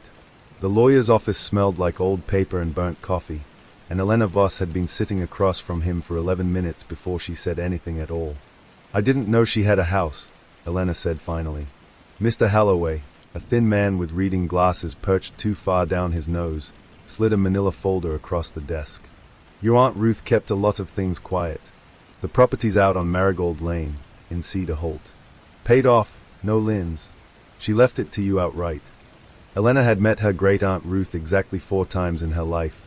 Twice at funerals, once at a wedding, and once, when Elena was 9, for an awkward Sunday dinner that ended with Ruth telling her mother, in a voice not nearly as quiet as she'd intended, that some doors were better left shut. Elena hadn't understood it then. She wasn't sure she understood it now, 3 weeks after Ruth had been found at the bottom of her own cellar stairs, alone, at 78 years old. There's also this, Holloway said, producing a small brass key on a length of faded ribbon. Ruth's instructions were specific. This key goes to you, and only you. Not the house key, that's the other one. This one's for something inside. Inside what? Holloway adjusted his glasses. She didn't say. Just that you'd know it when you found it. Elena turned the key over in her palm. It was old, ornate, the kind of key that belonged to a jewelry box or a diary, not a modern lock. That's not ominous at all, she muttered. For what it's worth, Holloway said, standing to signal the meeting's end. The county ruled her death an accident. Fall down the stairs. No sign of anyone else in the house. He paused a beat too long before adding, though I understand her neighbor found her 3 days later, which the sheriff's office found a little strange, given how close they lived. Elena didn't ask him to elaborate. She wished, later, that she had. Cedar Holt was the kind of town that existed mostly as a rumor to people who'd never been there. 2 hours off the interstate, a population sign that still read 1,204, though half the storefronts on Main Street were boarded up. Elena arrived a little after 4 in the afternoon, the September light already turning long and gold across the fields, and found Marigold Lane by following her GPS to the very edge of its confidence, then trusting a hand-painted sign the rest of the way. The house was smaller than she'd pictured, a squat Victorian with peeling gray paint and a wraparound porch that sagged gently on one side, like it was leaning in to listen. Marigolds, unsurprisingly, choked the flower beds along the front walk, wild and overgrown, the one thing on the property that seemed to have thrived in Ruth's absence. Elena let herself in with the house key. The air inside was still and faintly floral, dust motes turning slow in the last of the daylight through gauzy curtains. Everything was exactly where Ruth had presumably left it. A cardigan draped over a reading chair, a half-finished crossword folded open on a side table, a coffee cup in the kitchen sink that no one had bothered to wash. It was, Elena thought, like walking into a room the moment after someone leaves it, except the someone had been gone for weeks. She found the cellar door in the kitchen, a narrow slice of darkness behind a warped panel that didn't quite sit flush in its frame. She stood in front of it longer than she meant to. This was where they'd found her, at the bottom of those stairs, alone, 3 days before anyone thought to check. Elena did not go down to the cellar that first night. She told herself it was because of the hour, because she was tired, because there would be time enough tomorrow. She locked the cellar door from the outside, which struck her, even as she did it, as a strange thing to want to do in her own house. She found the box on the second night, in the back of Ruth's bedroom closet, wedged behind a stack of hat boxes that hadn't been fashionable since the Reagan administration. It was a small mahogany box with a brass keyhole exactly the size of the key from Holloway's office. Inside, beneath a folded quilt square, were letters. Dozens of them, bound in twine, addressed to Ruth in handwriting Elena didn't recognize, postmarked over a span of nearly 30 years, all the way up until 6 weeks before Ruth died. No return address on any of them. Just Ruth's name, and the Marigold Lane address, written in a careful, deliberate hand that seemed, if Elena was being honest with herself, almost frightened of being traced. She untied the twine and opened the one on top, dated just 2 months earlier. Ruth, his asking questions again. I think he knows you kept them. Please, for both our sakes, tell me you finally burned the rest. Elena read it twice. Then she looked up, toward the bedroom window, out into the dark tangle of the backyard where the marigolds grew thickest of all, right up against, she now noticed for the first time, a patch of ground slightly lower than the rest of the lawn, like something underneath it had long since begun to settle. She did not sleep well that night. Elena didn't go looking for the neighbor the next morning. He came looking for her. She was on the porch with a cup of coffee she hadn't managed to drink much of, still turning the letter over in her mind, when she saw him crossing the side yard, an older man, maybe 70, wearing a flannel shirt too heavy for the weather, walking with the unhurried confidence of someone who had walked that exact path 1,000 times before. "You'd be Ruth's niece," he said, stopping at the bottom of the porch steps. He didn't offer his name right away, which Elena noticed. "Word travels fast around here." "Great niece," Elena said. "Elena. Walt Dressler." He gestured vaguely behind him, toward a smaller house set back from the road, half hidden by a stand of pines. "I'm just there. Was the one who found her, if the lawyer told you that part." He mentioned it. Elena set her coffee down. He also mentioned it took 3 days. Something flickered across Walt's face. Not guilt, exactly, but something adjacent to it. Ruth kept to herself. "We had an arrangement, her and me. She'd leave her porch light on in the mornings if everything was fine. I'd walk past around 8, check for it, go on about my day. Simple as that, for going on 15 years. He paused. "The light was on when she died, Ms. Voss. Somebody must have turned it on." Elena felt something cold settle low in her stomach. "You're saying someone was in the house with her?" "I'm saying the light shouldn't have been on if she was already at the bottom of those stairs." Walt shifted his weight, looking past Elena toward the house itself, toward the cellar window half hidden by an overgrown hedge. "I told the sheriff. He wrote it down. Don't know that he did much else with it." "Why not?" "Because Ruth Calloway had a reputation, out here, for saying strange things. Folks stopped taking her seriously a long time before she stopped being right." Walt's eyes came back to Elena, and there was something almost apologetic in them now. "She ever mentioned Thomas Faraday to you?" Elena shook her head slowly. "Should she have? Depends what she left you." Walt glanced, deliberately this time, at the closed cellar door visible through the front window behind Elena's shoulder. "You go on down those stairs yet?" "No." "Good," Walt said, already turning to go. "Do yourself a favor and take someone with you when you do." Elena spent the rest of the morning on her laptop at the kitchen table, chasing the name Walt had left behind like a hook in her mind. Thomas Faraday didn't turn up much, a handful of old newspaper archive scans from the local historical society's underfunded website, most of them behind broken links. What she did find was a short item from 22 years earlier, a missing persons notice for a Thomas Faraday, 34, last seen in Cedar Holt, never located. The notice ran once, in a Sunday edition, and then, as far as Elena could tell, the story simply stopped being told. She went back to the letters. There were more than 30 of them, and reading through in order, a shape began to emerge, not a full picture, but the outline of one, like a photograph left too long in developing fluid. The unnamed correspondent wrote to Ruth in a tone that shifted, across the decades, from something like camaraderie to something like fear. Early letters mentioned a shared secret in vague, almost fond terms. What we did for good reason, and I won't apologize for it, not to him and not to anyone. Later letters grew shorter, more clipped, more frightened. The last several all circled the same demand, worded slightly differently each time. "Burn them, Ruth. Whatever you kept, burn it." He's not going to stop asking. Elena sat back from the table as the afternoon light shifted across the kitchen floor. Someone named Ruth had kept something, for decades, apparently, in defiance of repeated requests to destroy it. Someone had wanted it gone badly enough to keep writing about it for 30 years. And somewhere in that same span of time, a man named Thomas Faraday had vanished from this town and never been found. She thought about the low patch of ground in the backyard, half buried in marigolds. She thought about the cellar door, locked from the outside, exactly as she'd left it. And she thought, with a small, unwelcome chill, about Walt Dressler's parting advice, not "you shouldn't, but take someone with you." Elena picked up her phone, scrolled to her sister's contact, and typed out a single line before she could talk herself out of it.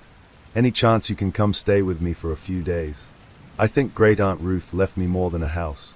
Elena's sister Margot arrived the next evening, dust from the highway still on her windshield, a duffel bag over one shoulder and an expression that made clear she'd read the text message several times over during the drive. "Okay," Margot said, setting her bag down just inside the front door. "Start from the beginning. All of it." So Elena did. The letters, the missing man, Walt Dressler and his porch light arrangement. the strange low patch of ground out back where the marigolds grew thickest.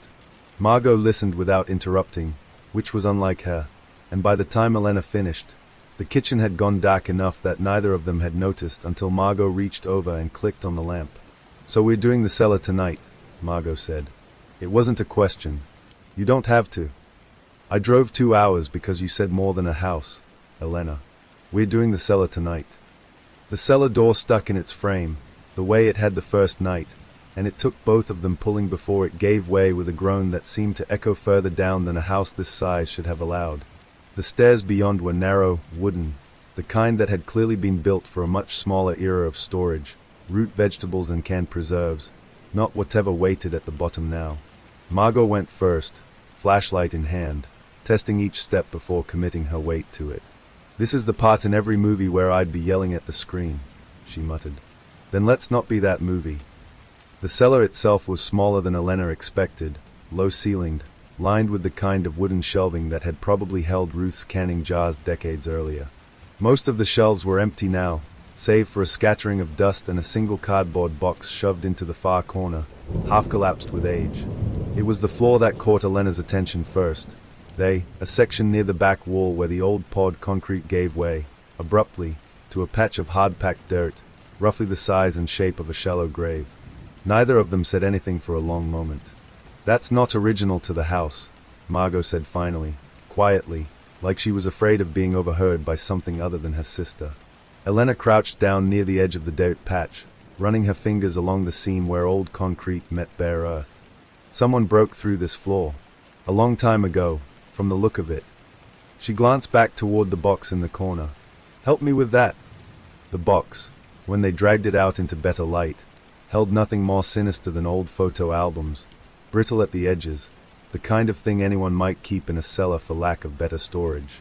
But tucked between the last 2 albums, Elena found a folded newspaper clipping, the same missing persons notice she'd found online that morning, except this one had something the digital scan hadn't shown. Handwriting in the margin, faded but legible. He never should have come back here asking. "Ah, you did what you had to." The handwriting matched the letters upstairs. "Elena." Margot's voice had gone tight. She was crouched by the dirt patch again, flashlight angled low, illuminating something small and pale half exposed at the surface where the packed earth had begun to crumble away over the years. "I think we need to call someone. Tonight, not tomorrow." Elena looked at what her sister's flashlight had found, and felt the last of the evening's warmth drain entirely out of the room. "Yeah," she said quietly. "Tonight." They didn't go back down after that. They sat instead at the kitchen table with every light in the house switched on, waiting for a sheriff's deputy who, according to the dispatcher, was about 20 minutes out. "Please stay where you are."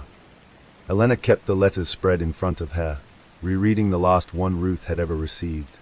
The one that mentioned questions being asked again. The one that begged her to burn what she'd kept. "You don't think Ruth," Margot started, then stopped herself.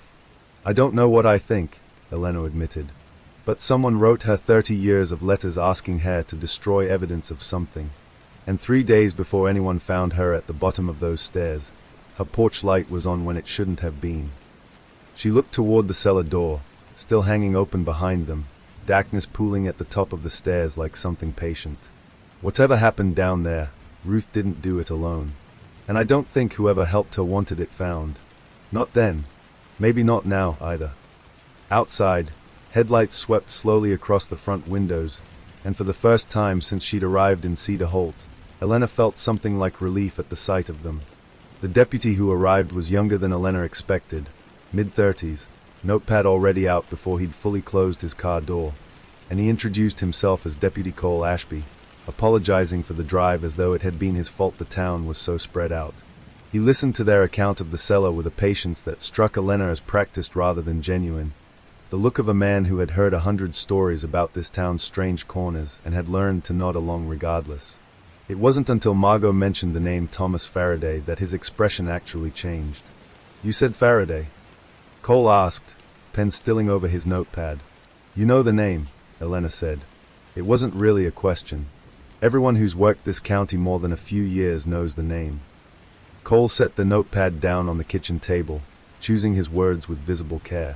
"Before my time," but it's the kind of case that gets talked about at the station. Man went missing, no body, no leads. Case went cold inside a year. Sheriff at the time, Parcell, if you want a name for it, always maintained there wasn't foul play involved. Just a man who left town on his own and didn't tell anybody. And you don't believe that, Margot said. Cole didn't answer directly. Instead, he stood and asked to see the cellar for himself. He was down there longer than Elena expected, the beam of his flashlight visible through the gap in the cellar door, moving slow and deliberate across the dirt patch Margot had found. When he came back up, his expression had settled into something more careful, more official. "I'm going to need to call this in properly," he said. "Get someone out here from County Forensics. Do this the right way. I'd ask that neither of you go back down there in the meantime." He glanced at the letters still spread across the kitchen table. "And I'll need to take those, if you don't mind. Evidence." Elena hesitated, her hand resting instinctively over the stack. "They're addressed to my aunt. They are mine. They might also be relevant to whatever's under that cellar floor, Ms. Voss." Cole's voice was gentle but firm. "I'm not trying to take anything from you permanently. I just need to log them properly, make copies, that sort of thing. You'll get them back." Reluctantly, Elena slid the stack across the table. Cole gathered them into an evidence bag with the kind of care that suggested he understood, at least a little, what they might mean to her. "One more thing," he said, pausing at the door on his way out. "You mentioned Walt Dressler pointed you toward the Faraday name." "That's right." Cole's expression tightened, just slightly. "Walt's lived next door to your aunt a long time. Longer than most folks in this town have lived anywhere."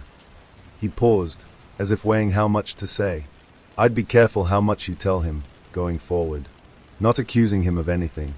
Just, until we know more, I'd keep this conversation between us and the department." He left before Elena could ask him what, exactly, he meant by that. Margot turned the deadbolt behind him and leaned back against the door, arms crossed. "He knows something he's not saying." "Yeah," Elena said, staring at the space on the table where the letters had been, feeling their absence more than she expected to. "So does Walt. So did Ruth, for 30 years. She looked toward the cellar door, one more time, before finally turning away from it. "I think the question isn't who knows something around here. I think it's who's left who doesn't." Outside, the porch light Ruth had once used as a quiet signal to her neighbor flickered once, faintly, in the wind, though neither sister had thought, in all the chaos of the evening, to turn it on. 2 days passed before Deputy Ashby returned, and in that time, Elena and Margot did their best to fill the hours with ordinary tasks that felt anything but ordinary, sorting through Ruth's closets, boxing up old dishware, anything that kept them out of the kitchen and away from the cellar door they now both instinctively avoided looking at directly. It was Margot who spotted the second box, tucked behind a false panel in the hallway linen closet, a hiding spot so unremarkable neither of them would have noticed it if a loose hinge hadn't caught the edge of Margot's sleeve. Inside was a single photograph, faded to sepia at the edges, 3 people standing in front of the Marigold Lane house, decades younger than Elena had ever known them. Ruth, unmistakably, was on the left. Beside her stood a woman Elena didn't recognize. And on the right, arms slung easily around Ruth's shoulder like an old friend, stood a man who matched, unmistakably, the grainy newspaper photo of Thomas Faraday. On the back, in the same careful, frightened handwriting from the letters, "The 3 of us, before everything changed." She never should have told him what we found. "She," Margot repeated slowly, tapping the unfamiliar woman in the photo. "Not Ruth. Someone else. Someone who told Faraday something he wasn't supposed to know." Elena turned the photograph over again, studying the unfamiliar woman's face, filing it away just as Cole's cruiser pulled into the driveway. He looked tired when he came to the door, the particular exhaustion of someone who'd spent 2 straight days buried in old case files. He accepted Margot's offer of coffee and sat at the kitchen table with the air of a man about to say something he'd rather not. "Forensics confirmed it," he said finally. "Remains. Consistent with the estimated age of the Faraday disappearance. We won't have final confirmation for a few weeks yet, but I'd be lying if I said I expected a different answer." Neither sister said anything. It was one thing to suspect it. It was another to hear it stated plainly, in Cole's careful, official tone. "I also went back through the old case file," Cole continued. Sheriff Purcell's notes were thinner than I'd like, but there's an interview transcript in there I hadn't seen before. A statement given by a woman named Dorothy Pruitt, taken about a week after Faraday was reported missing. She told Purcell she'd seen Faraday arguing with someone at the Marigold Lane house the night before he vanished. Purcell's notes dismiss it as unreliable. Doesn't say why. Elena slid the photograph across the table. Would this be her? Cole studied it for a long moment, something unreadable passing behind his eyes. That's her. Dorothy Pruitt. He looked up. She still lives in this county, Ms. Voss. Out past the old grain mill, if the last known address in the file's still good. You want to talk to her, Margot said. I want to talk to her, Cole confirmed. But given what we now know was under that cellar floor, I'd rather not go in without knowing what I'm walking into first. He looked at Elena directly. Your aunt trusted you enough to leave you this house, and whatever was hidden in it. I think there's a chance Dorothy Pruitt might talk more freely to you than to a badge. Would you be willing to come with me? Elena thought of the photograph, 3 friends, once, before whatever came next reshaped all of their lives around a secret none of them had apparently wanted, but none of them had been able to let go of, either. Yes, she said. I'll come.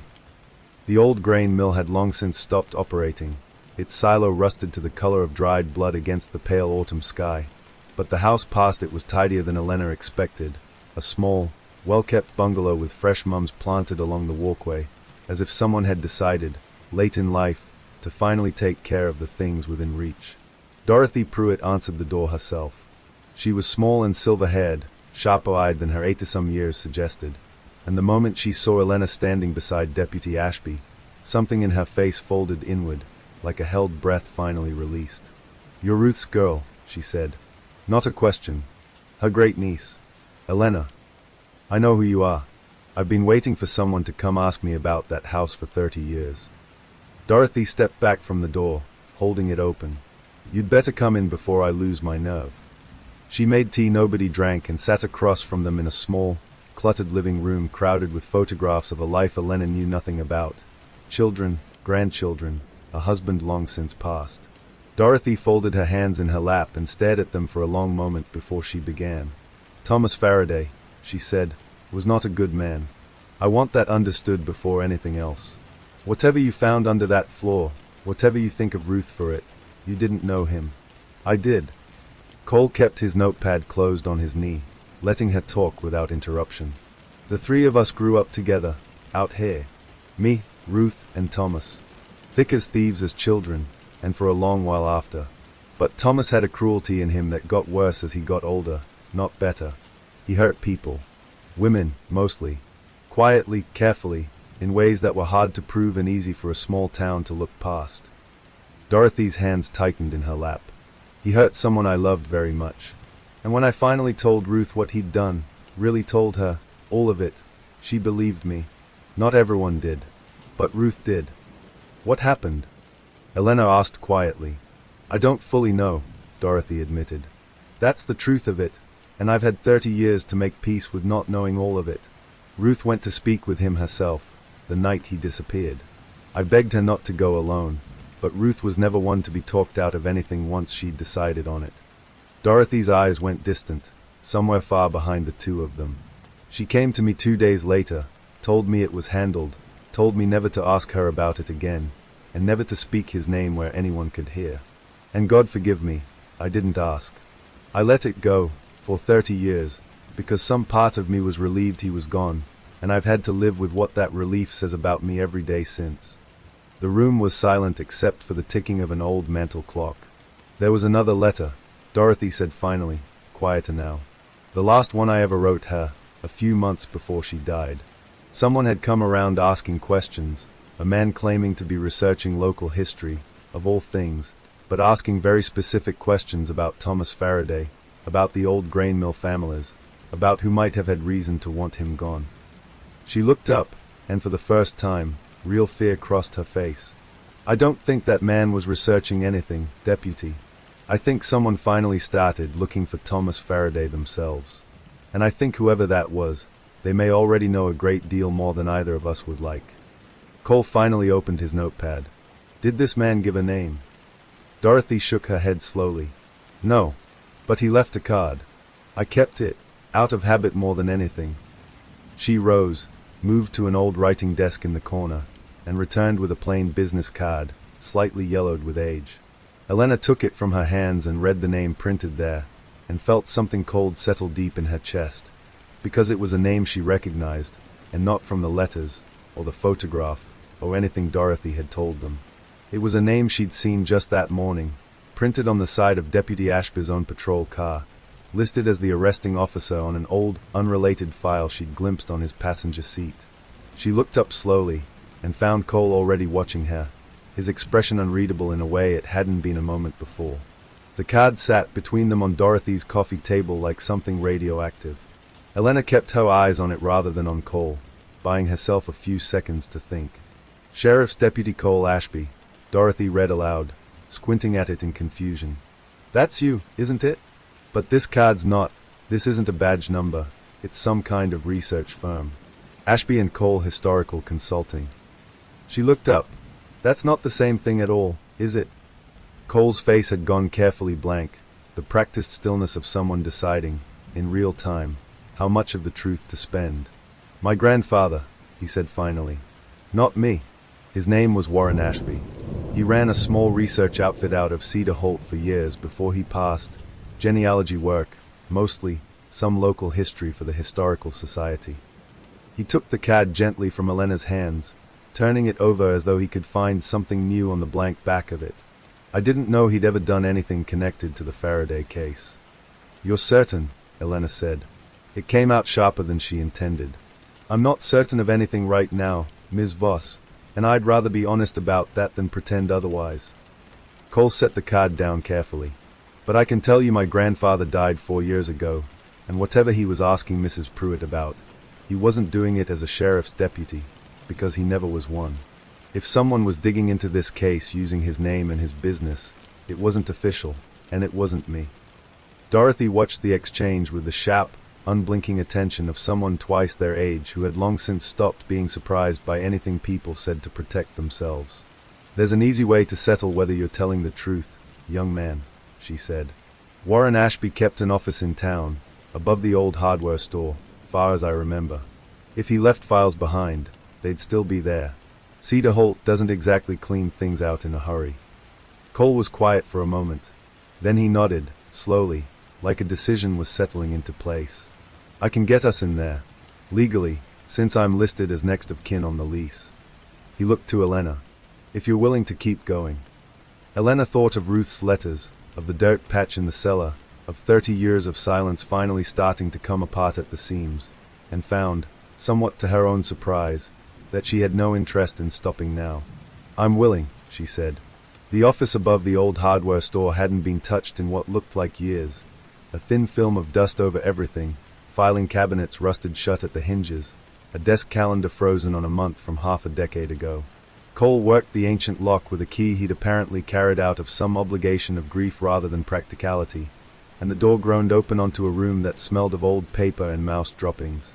It took the better part of an hour of searching before Margot, who had insisted on coming along rather than waiting alone at the house, found the folder, wedged sideways behind a drawer that didn't fully open anymore.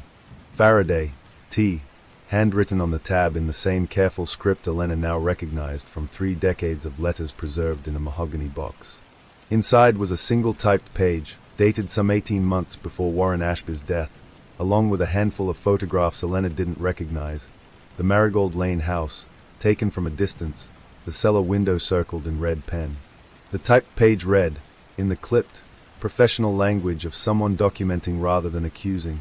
Client engagement concluded without resolution. Subject RC declined further contact. Recommend discontinuing inquiry absent new information. Note, client requesting this research has not been forthcoming regarding purpose. Advise caution.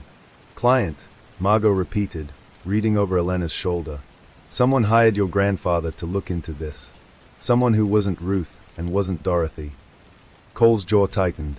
There's no name on this page, but there might be a client ledger somewhere in this mess.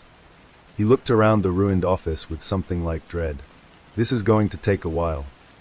Elena was already moving toward the last unopened drawer, some instinct pulling her forward before she'd fully decided to act on it. Inside, beneath a stack of unrelated invoices, was a single sealed envelope, addressed not to Warren Ashby, but from him, stamped, ready to mail, and never sent. It was addressed to Ruth. Elena's hand tightened around the business card. The name printed on it, R.O. Ashby Investigations, matched, closely enough that it couldn't be coincidence, the surname stenciled on the side of Cole's own patrol car. Ashby, she said slowly, looking up at him.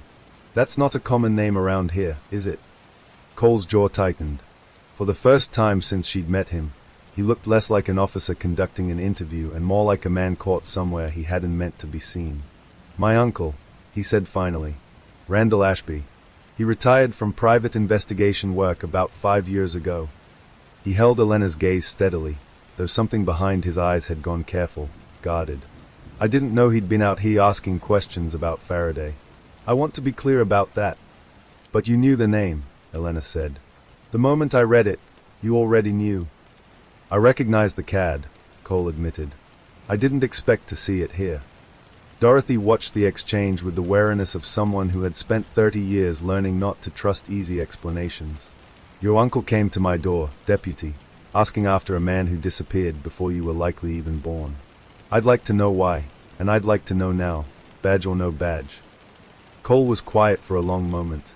When he spoke again, his voice had lost some of its official smoothness. My uncle worked private cases for people willing to pay to have old questions answered quietly. Inheritance disputes, mostly. Family money, old grudges. If someone hired him to look into Thomas Faraday, it wasn't out of historical curiosity. Someone wanted to know what happened to him. And given what we found under that cellar floor, I think we need to consider the possibility that whoever hired him already suspected the answer and wanted it confirmed. Or wanted it found, Elena said quietly, before anyone else did. The room went very still. I'll need to talk to my uncle, Cole said finally, closing his notepad. Today, if I can manage it. And Ms. Voss, he looked at Elena directly. I'd like you to come with me, if you're willing. Dorothy's told us what she knows. My uncle may be the only person left who can tell us who hired him, and why. Elena glanced once more at the photograph still resting in her lap. 3 friends, once, before a secret reshaped everything that came after, and nodded. Let's go, she said. Randall Ashby's house sat at the edge of town, a low, practical ranch home with a detached office building out back that still bore, in faded lettering on the door, the words Ashby Investigations, by appointment. Cole hadn't called ahead.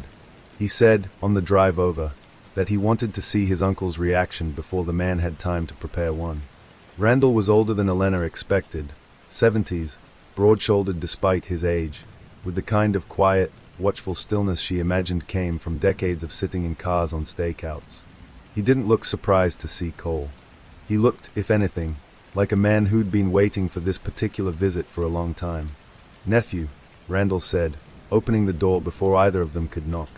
His eyes moved to Elena, lingered there a moment, and something like recognition, or perhaps just calculation, crossed his face. And you'd be Ruth Calloway's girl. I heard she'd passed. My condolences. You knew my aunt, Elena said. It wasn't really a question. I knew of her. Randall stepped back, gesturing them inside with the resigned air of a man who understood there was no version of this conversation he could avoid. Come in. Might as well do this properly. His office was cluttered in the specific way of a man who'd spent a career keeping paper trails alive long after most people had gone digital. Filing cabinets, a corkboard thick with old photographs and yellowed notes, a single desk lamp casting most of the room in shadow. Randall sat behind the desk and folded his hands, waiting for one of them to start. Dorothy Pruitt kept your CAD, Cole said. You went to see her about Thomas Faraday. I did. Randall didn't hesitate. About 4 months ago, client hired me to look into an old missing persons case. Wanted to know what really happened to him, and whether anyone still living might know. Who was the client? Elena asked. Randall studied her for a long moment. Client confidentiality doesn't exactly apply anymore, given what I understand your sister found under that cellar floor. So I'll tell you, because I think you've earned the answer, and because I don't imagine it'll stay quiet much longer regardless. He drew a slow breath. The client was a man named Peter Faraday, Thomas's son. Elena felt the floor tilt slightly beneath her. Faraday had a son, born about a year before his father disappeared. Raised by his mother, out of state, never knew much about his father beyond the bare fact that he'd vanished and never been found. Randall leaned back in his chair. Man's in his 50s now. Successful, from what I gathered, made his money, settled down, might have gone the rest of his life without giving his father a second thought. Except his mother passed away last year, and going through her things, he found letters. Not the ones you found, Ms. Voss. His mother's own correspondence, describing what kind of man his father really was, the things Dorothy told you about today, most likely, or some version of them. So he came looking for the truth, Cole said. He came looking for closure, Randall corrected. There's a difference, in my experience. Closure doesn't always mean forgiveness. Sometimes it just means finally being allowed to stop wondering. Randall's gaze moved to Elena, steady and unreadable.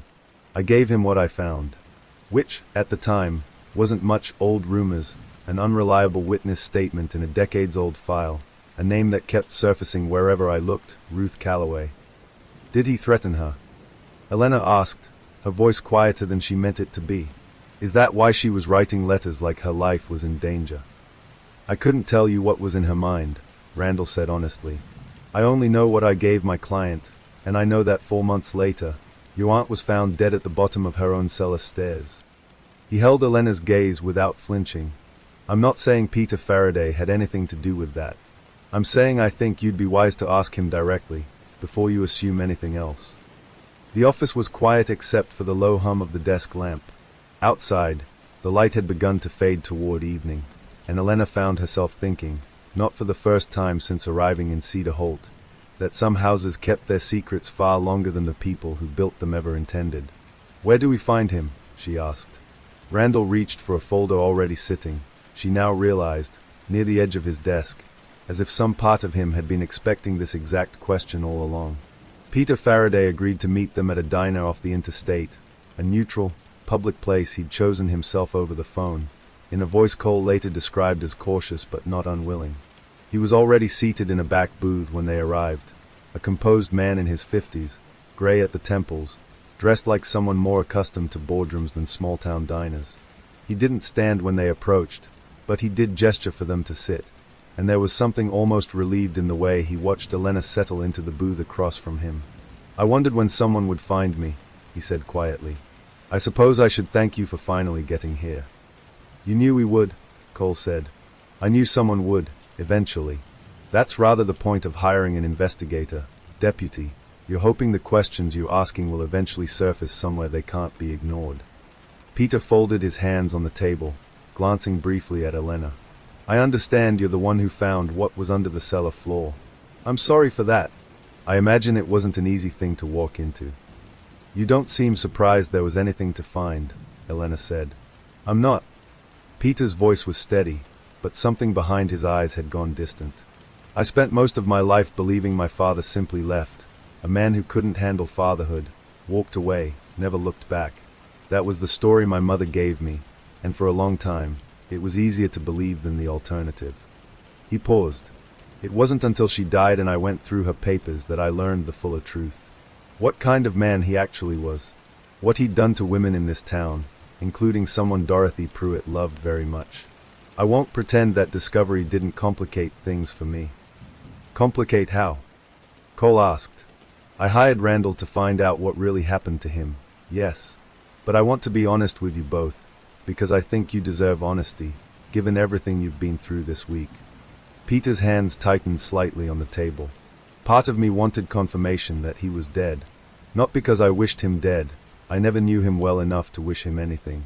But because some part of me needed to know I hadn't spent my whole life being quietly, secretly afraid of a man who was still out there somewhere, unaccounted for. He looked up, meeting Elena's eyes directly. I never intended harm toward your aunt, Ms. Voss. I only wanted the truth. I wrote her one letter myself, several months back, asking gently whether she knew anything. I never heard back. I assumed she'd simply chosen not to respond. There was no letter from you in the collection we found, Elena said slowly. Only years of letters from someone else, someone begging her to destroy whatever she'd kept. Peter frowned. That wasn't me. I only wrote the once. The three of them sat with that for a long moment, the diner's ordinary noise, clattering dishes, a radio murmuring low behind the counter, filling the silence where an answer should have been. If it wasn't you pressuring her all these years, Cole said slowly, working it through as he spoke, then someone else has been keeping a much closer watch on Ruth Calloway than any of us realized. Someone who knew exactly what was buried in that cellar, and who wanted it to stay buried far more urgently than a son looking for closure ever would. Elena felt a familiar chill settle over her, the same one she'd felt in Ruth's kitchen the night she found the letters, the same one from the cellar stairs, the same one from Dorothy's quiet, careful confession. Someone had been writing to Ruth for 30 years. Someone who had helped her, or watched her, or both. Someone whose name still hadn't surfaced anywhere in this story at all. Then we're not looking for whoever wanted him found, Elena said quietly. We're looking for whoever helped Ruth make sure he never was. The answer, when it came from the last place Elena expected to look, back in Ruth's own house, in the mahogany box where the letters had started it all. She'd gone back that evening, alone this time, needing to sit once more in her aunt's kitchen before whatever came next. Margot had stayed behind with Cole and Peter, still working through logistics with the sheriff's department, and Elena had wanted, badly, a few quiet minutes in the house that had started all of this. She found it almost by accident, a false bottom in the mahogany box itself, beneath the space where the letters had rested. A single folded page, in Ruth's own handwriting this time, dated the week before she died. If you're reading this, someone finally came looking, and I'm no longer here to answer for what I did. So I'll answer for it now, in my own words, since I never let myself say it plainly while I was alive. Thomas Faraday hurt people in this town for years, and no one with any power ever stopped him.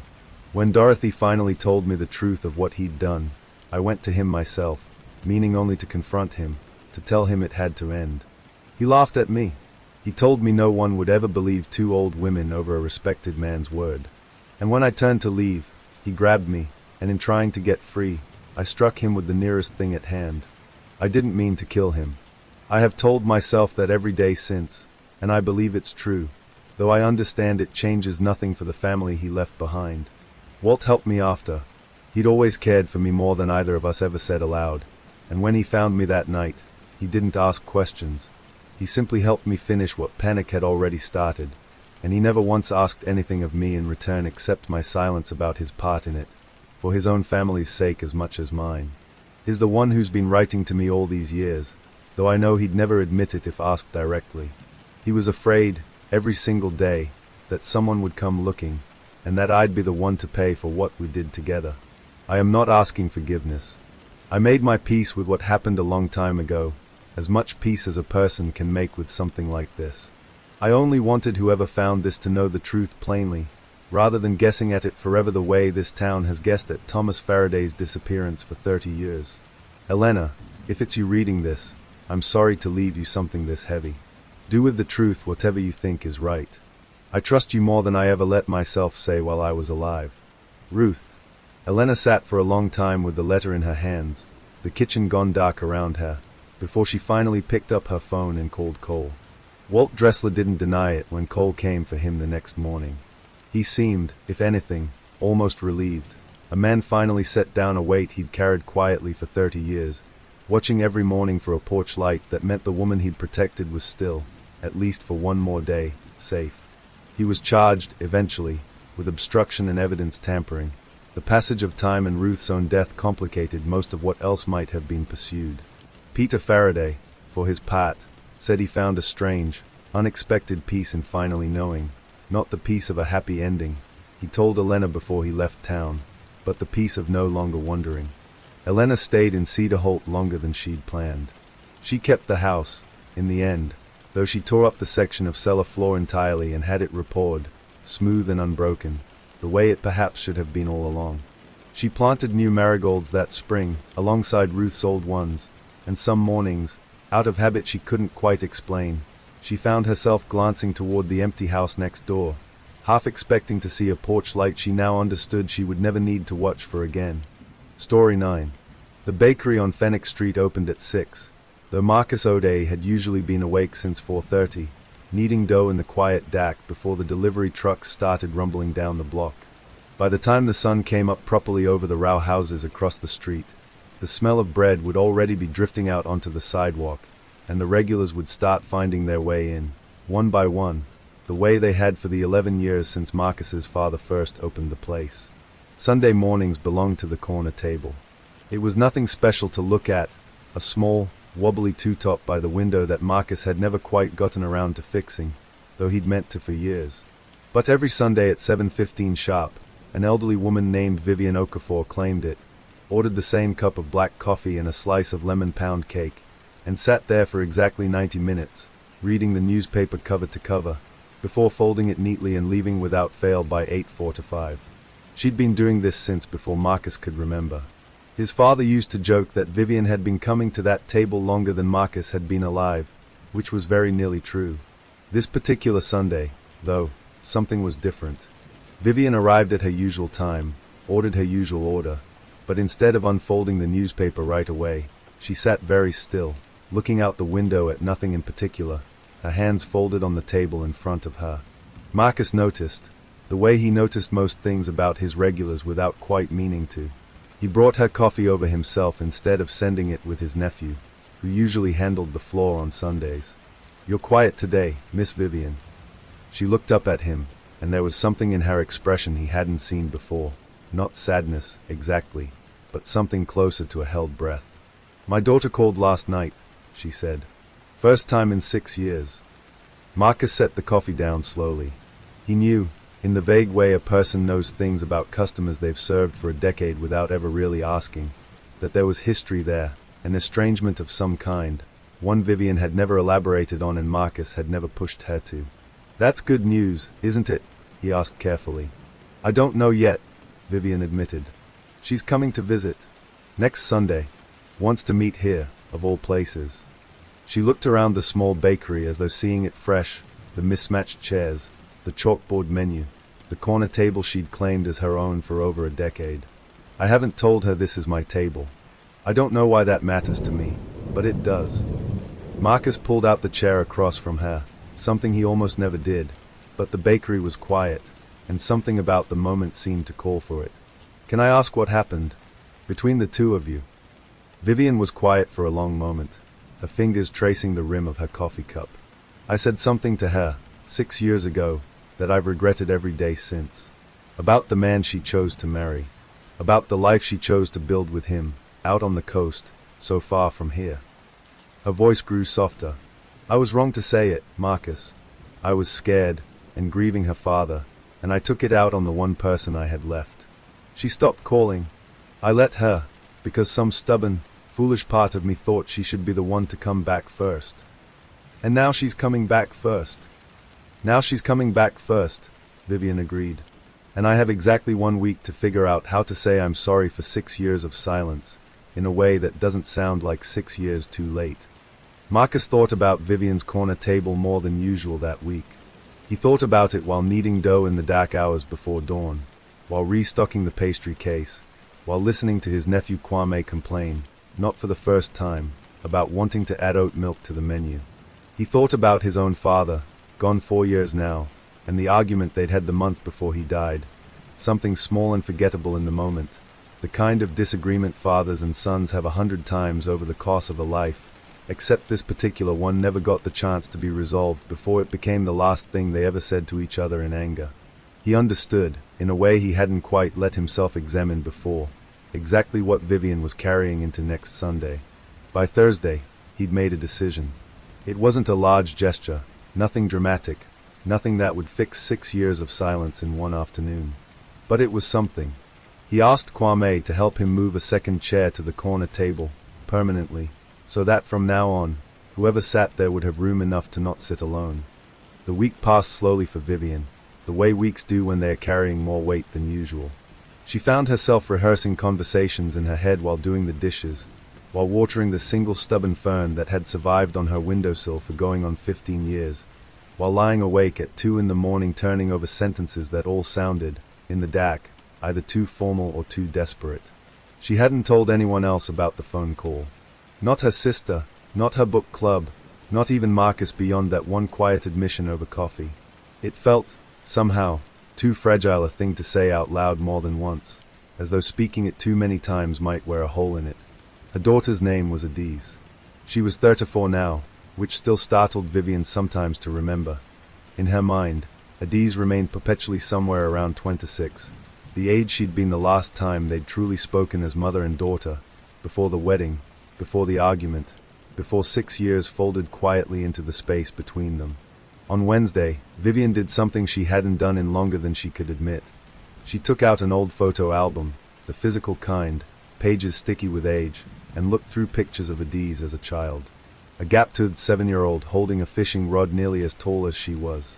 A stern-faced 13-year-old refusing to smile for the camera on principle. A radiant 22-year-old at her college graduation, arm around her father, both of them laughing at some joke Vivian could no longer remember the punchline to. She lingered longest on a photograph from Adiz's wedding, one of the last images she had of the two of them together, taken before the argument that would come just weeks later. Adiz in her mother's own wedding veil, altered slightly to fit, standing beside a man named Julian whom Vivian had, in a moment of fear and grief she still couldn't fully explain to herself, called unworthy of her daughter, right there in the middle of the reception, loud enough for nearby guests to hear. She didn't remember, even now, exactly why she'd said it. Grief, maybe, for her husband who'd died only months before and wasn't there to walk Adiz down the aisle himself. Fear, maybe, of losing her daughter to a life 3,000 miles away, in a city Vivian had never once visited. Whatever the reason, the words had left her mouth before she could stop them, and Adiz's face had gone the particular kind of still that meant something had broken that wouldn't easily be put back together. Vivian closed the photo album gently and sat with her hands folded in her lap for a long while before finally picking up her phone. I don't know exactly what to say yet, she typed, deleted it, started again. I've missed you more than I ever let myself admit out loud. I'm glad you're coming Sunday. I mean that more than I know how to say properly in a text message. She stared at it for nearly 10 minutes before finally pressing send, then set the phone face down on the table like it might burn her if she kept looking at it. The reply came 40 minutes later, short, but not cold. I've missed you too, Mom. See you Sunday. It wasn't forgiveness. Vivian understood that, but it was a door left open a crack, and after 6 years of it being shut entirely, a crack felt like more than she'd dared to hope for. Marcus, for his part, spent that same week quietly preparing in his own way. He didn't mention it to Vivian directly. Some instinct told him not to draw attention to it, to let it simply be there when she needed it, rather than announced ahead of time like a gift with strings attached. He tightened the wobbly leg on the corner table, finally, after 11 years of meaning to. He moved a small vase of fresh flowers there on Friday, the way he sometimes did for anniversaries or birthdays he happened to know about among his regulars. And on Saturday evening, closing up the bakery alone, he found himself standing by that table for a long moment, thinking not of Vivian and her daughter, but of his own father, and the conversation they'd never gotten to finish. He didn't know if Sunday would go well for Vivian. He hoped, quietly and without much reason to expect it, that it might go better than either of them feared. He turned off the lights, locked the door behind him, and went home to sleep before the 4:30 alarm that would start it all again. Vivian arrived at the bakery at 7 that morning, 15 minutes earlier than her usual habit, unable to sit at home any longer with her own nervous energy. Marcus was behind the counter as always, and if he noticed the new vase of flowers on the corner table drew her eye for a long moment before she sat down, he didn't say anything about it. "You're early," he said instead, sliding her usual coffee across the counter. "I couldn't stay in my own kitchen another minute." Vivian glanced toward the window, watching the street for a car that wasn't due for another hour and 15 minutes. "I don't know why I'm this nervous, Marcus. She's my daughter. I raised her. I shouldn't feel like a stranger waiting to meet someone off the street." 6 years is a long time, Marcus said gently. "It's allowed to feel strange.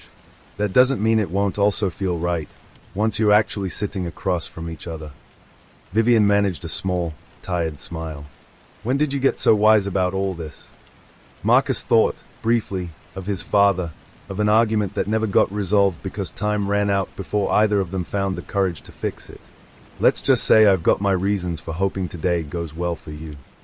Adiz arrived at 8:15, a full hour before Vivian expected her, and for a moment mother and daughter simply stood in the doorway of the bakery looking at each other, 6 years compressed into the space of a few silent seconds.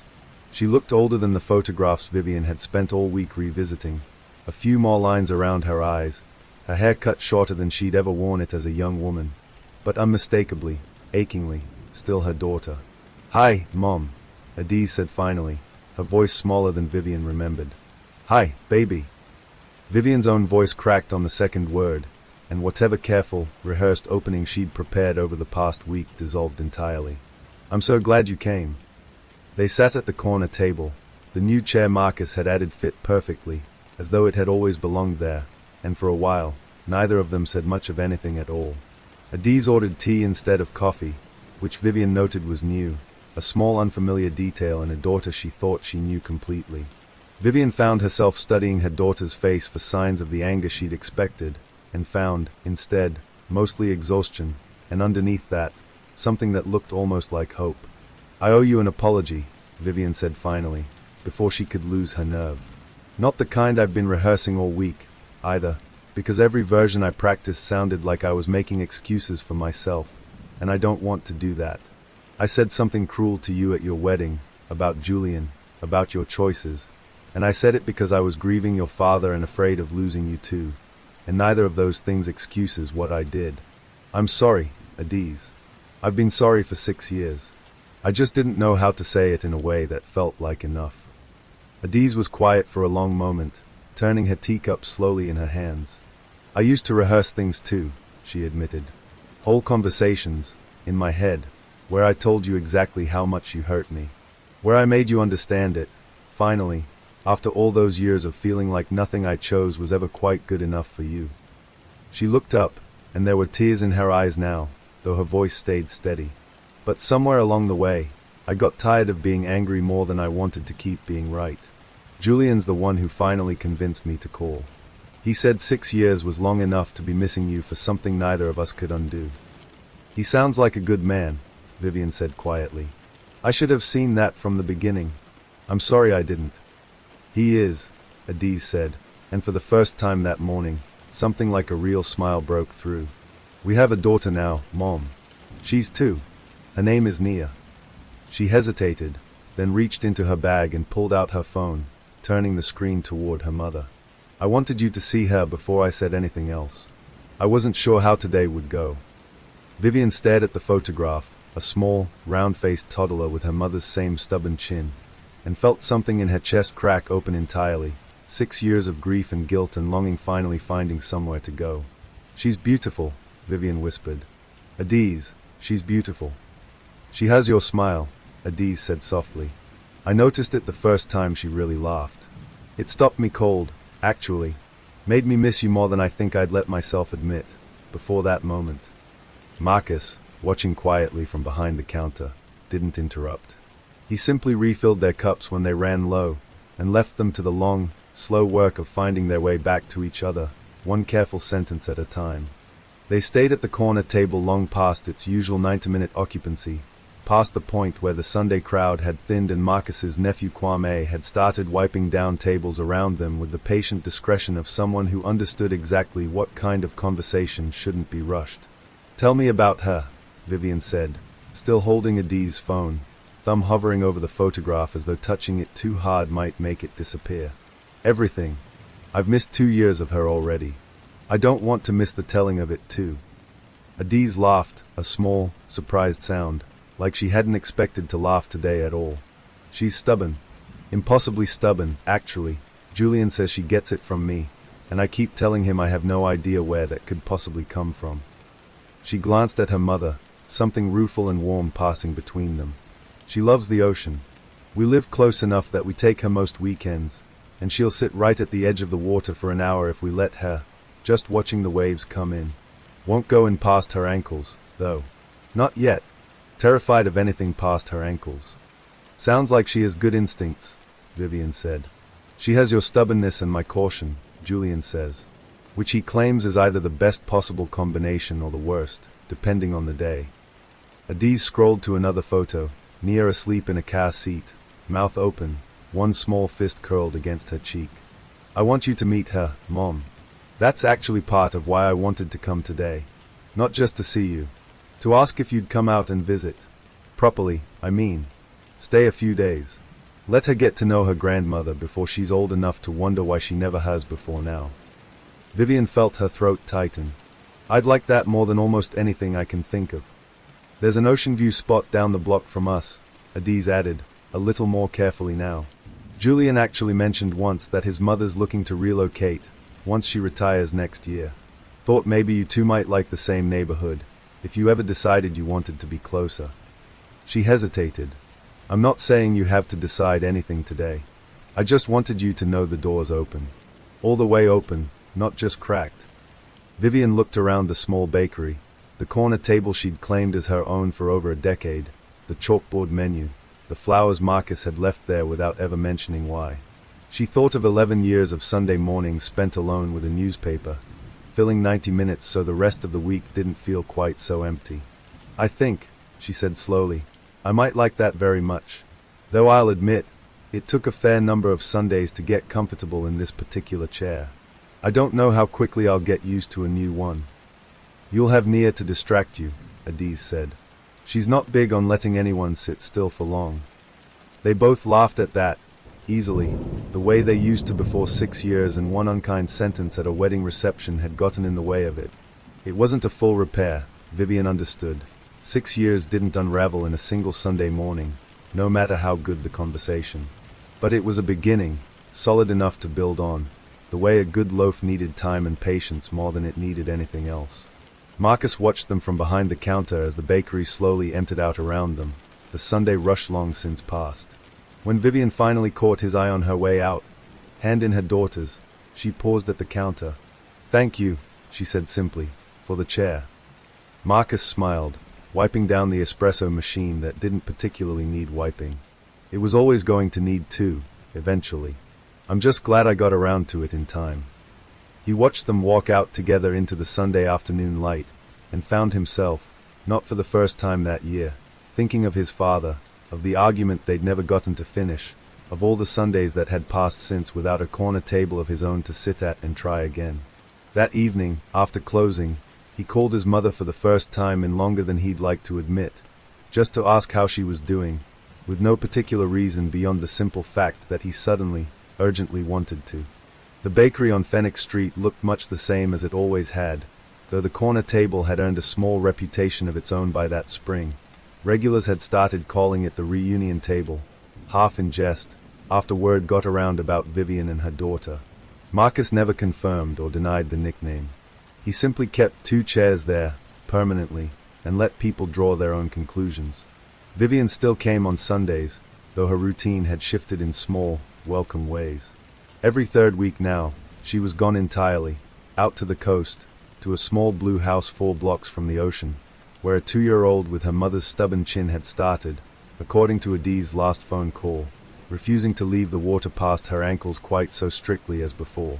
She let the waves get up to her knees last weekend, Vivian told Marcus one Sunday morning in April, settling into her usual seat with the particular glow of a woman who'd spent the week somewhere she loved. Julian said I should be worried about encouraging recklessness. I told him I'd rather encourage a little recklessness than the alternative. Sounds like you two are getting along, Marcus said, sliding her coffee across the counter. Better than I ever let myself hope for, Vivian admitted. We're not all the way back to where we were before. I don't think 6 years unravels that neatly, no matter how many good Sundays we have. But we're building something new instead of just repairing the old thing. I think, in the end, that might be better. Marcus nodded, understanding that more than he let on. His own mother had come to visit 2 months earlier, the first time in over 3 years, and though their reunion hadn't carried quite the same drama as Vivian's, it had carried its own quiet relief. An old argument finally set down, a door reopened that had been shut a beat too long. Any word on the move? He asked. We're looking at the fall, Vivian said. Julian's mother found a place 2 streets over from theirs, and I think, she paused, considering it, the way she considered most large decisions these days, carefully and without rushing. I think I'm ready to be that close again. To all of them. I spent a long time thinking distance was safer. I don't believe that anymore. Kwame, wiping down the counter nearby, glanced over at the corner table with its 2 chairs, its small vase of fresh flowers Marcus still replaced every Friday out of habit. "You ever going to tell her why you fixed that table up, exactly when you did?" he asked once Vivian had gone, settling in with her newspaper the way she always did, though these days she read a little faster, a little less like she was filling time, and more like she genuinely wanted to know what was happening in the world she was now more fully a part of. Marcus considered the question for a moment. Maybe someday. Not sure it needs saying, though. Some things work better left as just there, when you need them. No explanation attached. Kwame shrugged, unconvinced but willing to let it go, and went back to restocking the pastry case for the morning rush that would start, as it always did, right around 7:15. Outside, the light came up slow and gold over Phoenix Street, the same as it had for 11 years, the same as it would, Marcus suspected, for a good while yet, one more ordinary Sunday morning, quietly making room for whoever needed it most. It was Marcus's mother, of all people, who gave him the idea, a small comment tossed off almost casually during her visit that spring, about how she'd kept every letter his father ever wrote her, even the boring ones about grocery lists and car repairs, because you never knew, in the end, which ordinary words might turn out to matter most. Marcus thought about that comment for weeks afterward. He thought about the argument with his father that never got resolved. The specific words neither of them had softened before it was too late to soften anything at all. He thought about Vivian and Adiz, and how close they'd come to letting 6 years become permanent simply because neither one had found the courage to write the first sentence. So one quiet evening in May, after closing, he sat down at the corner table itself, his father's old habit, oddly enough, though Marcus hadn't remembered that until he was halfway through the first page, and wrote a letter to his father that would never be delivered, because there was no one left to deliver it to. He didn't show it to anyone. He simply wrote it, folded it, and tucked it into the drawer beneath the bakery's register, where his father had once kept the ledger books, back before everything went digital. It wasn't for anyone else's benefit. It was, he realized as he sealed it, entirely for his own, a way of finally saying the thing that circumstance and pride had never let him say out loud, even 6 years too late. Vivian noticed something different about Marcus that week, though she couldn't quite place what it was, a kind of settled quiet in him that hadn't been there before, the particular ease of a person who'd finally put down something heavy they'd been carrying a long while. "You're in a good mood," she observed one Sunday, watching him refill the pastry case with more care than usual. "Been thinking about my dad," Marcus admitted. "Good thoughts, mostly. Took me a while to get there."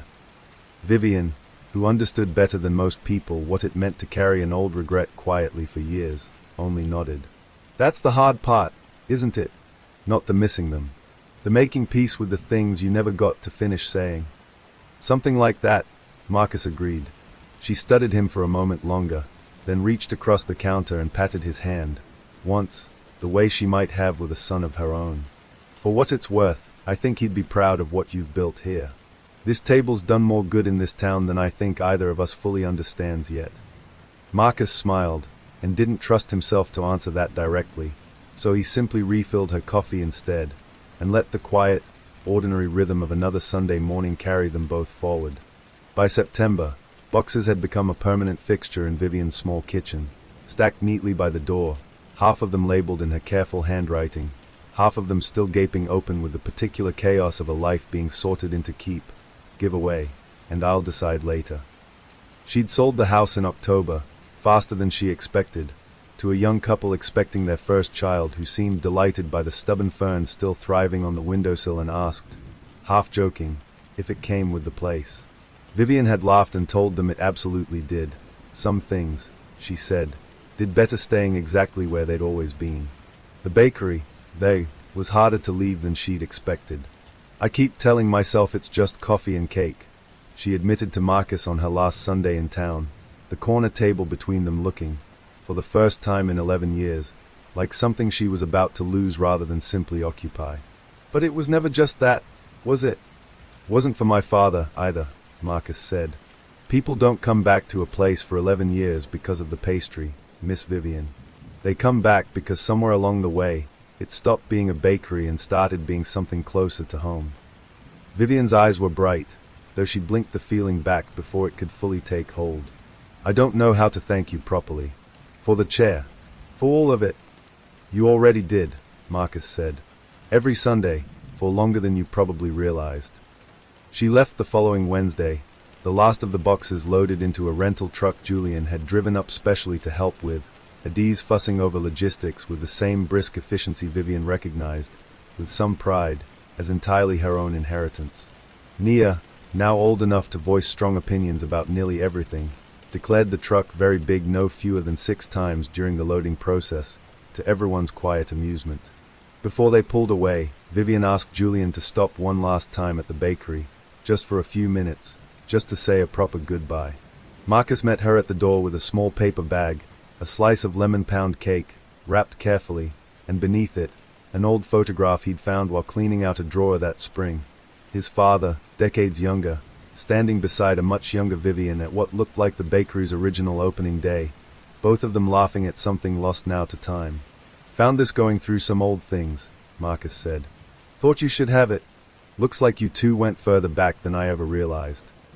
Vivian took the photograph with careful hands, staring at her own younger face, at Marcus's father beside her, both of them so unaware of everything still ahead. Your father made the best coffee in this town, she said softly. I told him so, the very first week he opened. He never let me forget it. Sounds like him, Marcus said, smiling. Vivian tucked the photograph carefully into her bag, alongside the pound cake, and hugged Marcus goodbye, a real hug, not the polite kind exchanged between customer and shopkeeper, but the kind reserved for people who'd become, somewhere along the way, something closer to family. Take care of that table, she said, pulling back. Someone else is going to need it, eventually. They always do. I'll keep both chairs ready, Marcus promised. Autumn settled over Fenwick Street the way it always did, the light going amber a little earlier each week, and by the third Sunday after Vivian's departure, Marcus had gotten used to a quieter kind of morning at the corner table. He kept both chairs there anyway, out of a habit that had become more promise than practicality. It was Kwame who noticed her first, a young woman, maybe 25, sitting alone at the corner table with a laptop and an untouched cup of coffee, there for 3 Sundays running by the time he mentioned it to Marcus. She's not much for talking, Kwame said, restocking the pastry case. Just sits there typing, packs up around 9, doesn't say more than thank you the whole time. Marcus glanced over. The young woman had the particular stillness of someone carrying something heavy, the same stillness he remembered from Vivian all those months ago, before her daughter had walked back through that door. He brought her coffee over himself the next Sunday, the way he had for Vivian, setting it down without comment beyond a simple, on the house today. She looked up, startled out of whatever she'd been staring at on her screen. You don't have to do that. I know. Figured I would anyway. Marcus nodded at the empty chair across from her. Mind if I ask what's got you working so hard on a Sunday morning? She hesitated, then turned the laptop slightly so he could see the screen, a half-finished letter, addressed to someone named Dad, the cursor blinking in the middle of an unfinished sentence. Trying to figure out how to say something I should have said a long time ago, she admitted. Not sure I'm any good at it. Marcus thought of his own letter, still folded in the drawer beneath the register, and of Vivian's first tentative text message 6 months earlier, and of every other conversation this small, wobbly table had quietly witnessed over the years, long before he'd ever thought to give it a second chair. Take your time, he said gently. This table's patient. It'll wait as long as you need it to. She smiled at that, small but genuine, and turned back to her laptop as Marcus returned to the counter, leaving her to the same slow, careful work so many others had done in that same seat before her. Outside, the Sunday light kept climbing higher over Fenwick Street, gold and unhurried, exactly the way it always had. The young woman's name, Marcus learned over the following weeks, was Sienna. She kept coming back, Sunday after Sunday, the letter on her laptop growing longer in fits and starts, sometimes only a sentence added between one week and the next, sometimes whole paragraphs appearing as though something had finally broken loose in her overnight. She didn't share much, and Marcus didn't push. But one Sunday in late October, with the bakery quieter than usual and rain streaking the front window, she finally spoke without being asked. My dad and I stopped talking 3 years ago, she said, staring at her coffee rather than at Marcus. Nothing dramatic. No big fight, not really. Just a slow kind of drifting, where neither of us called, and then it got easier not to call than to explain why we hadn't sooner. She glanced up. I heard about the woman who used to sit here. Vivian. Kwame mentioned it once, when I asked why there were two chairs at a table clearly built for one. Word gets around, Marcus said. I guess I've been coming here hoping some of that luck rubs off. Sienna managed a small, embarrassed laugh. Which is ridiculous. It's just a table. Vivian said something similar to me, near the end, Marcus said. Told me it stopped being just a table a long time before she ever admitted it out loud. He nodded toward her laptop, the letter still open, still unfinished. How close are you to sending that? Close, Sienna admitted. Closer than I've been in 3 years, anyway. I keep getting stuck on the same part. The actual apology. Everything before it feels easy compared to that. It doesn't have to be perfect, Marcus offered. I don't think anyone who's ever really needed one is grading it on style. Sienna considered that for a long moment, then turned back to her screen, fingers finally moving with a little more certainty than they had all morning. She left an hour later than her usual departure, having finally, from what Marcus could tell by the small, private smile on her face as she packed up, pressed send. That evening, after closing, Marcus took out his own old letter from the drawer beneath the register, the one he'd written to his father the previous spring, never meant for anyone but himself. He read it over once more, then did something he hadn't planned on doing when he wrote it. He called his mother, and read it to her, out loud, over the phone. She was quiet for a long time after he finished. He'd have been glad to hear that, she said finally, her voice thick. Took you long enough, though. Guess I needed the practice, Marcus said.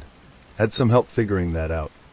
He thought, as he hung up, of Vivian and her daughter, of Sienna and her own overdue letter, of his father's old habit of sitting at that same corner table with his morning coffee before the bakery opened each day.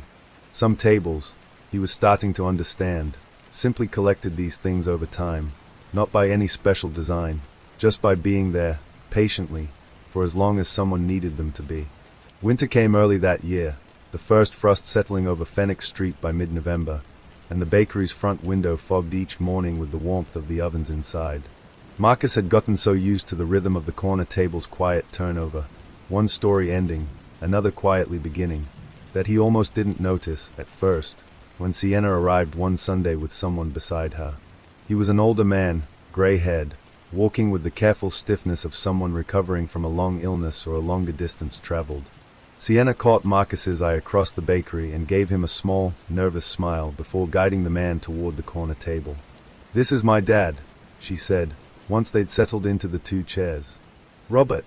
Dad, this is Marcus. He owns the place. She's told me a lot about this table, Robert said, shaking Marcus's hand with the particular firmness of a man determined to make a good impression. Said it was where she finally worked up the nerve to write to me. It's done that for a few people now, Marcus said, glancing at Sienna, who ducked her head, a little embarrassed, a little proud. Glad it worked out. We've got a lot to catch up on, Robert admitted, looking at his daughter with an expression that mixed relief and hesitance in equal measure. 3 years is a lot of missed Sundays, but we're here. That's more than either of us managed for longer than I'd like to admit. Marcus left them to it, the way he'd learned to do, refilling coffee cups without lingering, letting the ordinary rhythm of the bakery carry on around a conversation that clearly needed room to breathe. Later that afternoon, after the lunch rush had thinned and Kwame had gone home for the day, Marcus found himself alone at the corner table for the first time in longer than he could remember, not serving anyone, not clearing plates, just sitting, the way his father used to before the doors opened each morning. He thought about all the conversations that table had held that year. Vivian and her daughter, 6 years of silence finally breaking open into something new. Sienna and her father, 3 years compressed into a single overdue Sunday. His own letter, folded now not in a drawer but somewhere closer to peace, read aloud to his mother on a phone call he'd needed to make for longer than he'd admitted to himself. He thought, too, of his father, and the argument they'd never resolved. The one thing this whole year of watching other people mend their own broken places had finally helped him understand wasn't really about winning an old disagreement at all. It was about showing up, about sitting down across from the people who mattered, even late, even imperfectly, and letting the conversation happen anyway. Outside, the light was already starting to fade, the early dark of a November evening settling over Phoenix Street. Marcus rose, straightened the two chairs at the corner table so they sat exactly evenly, side by side, ready for whoever might need them next. Some tables, he thought, closing up for the night, were never really about the coffee at all. They were about the space left open, quietly, for as long as it took someone to finally sit back down.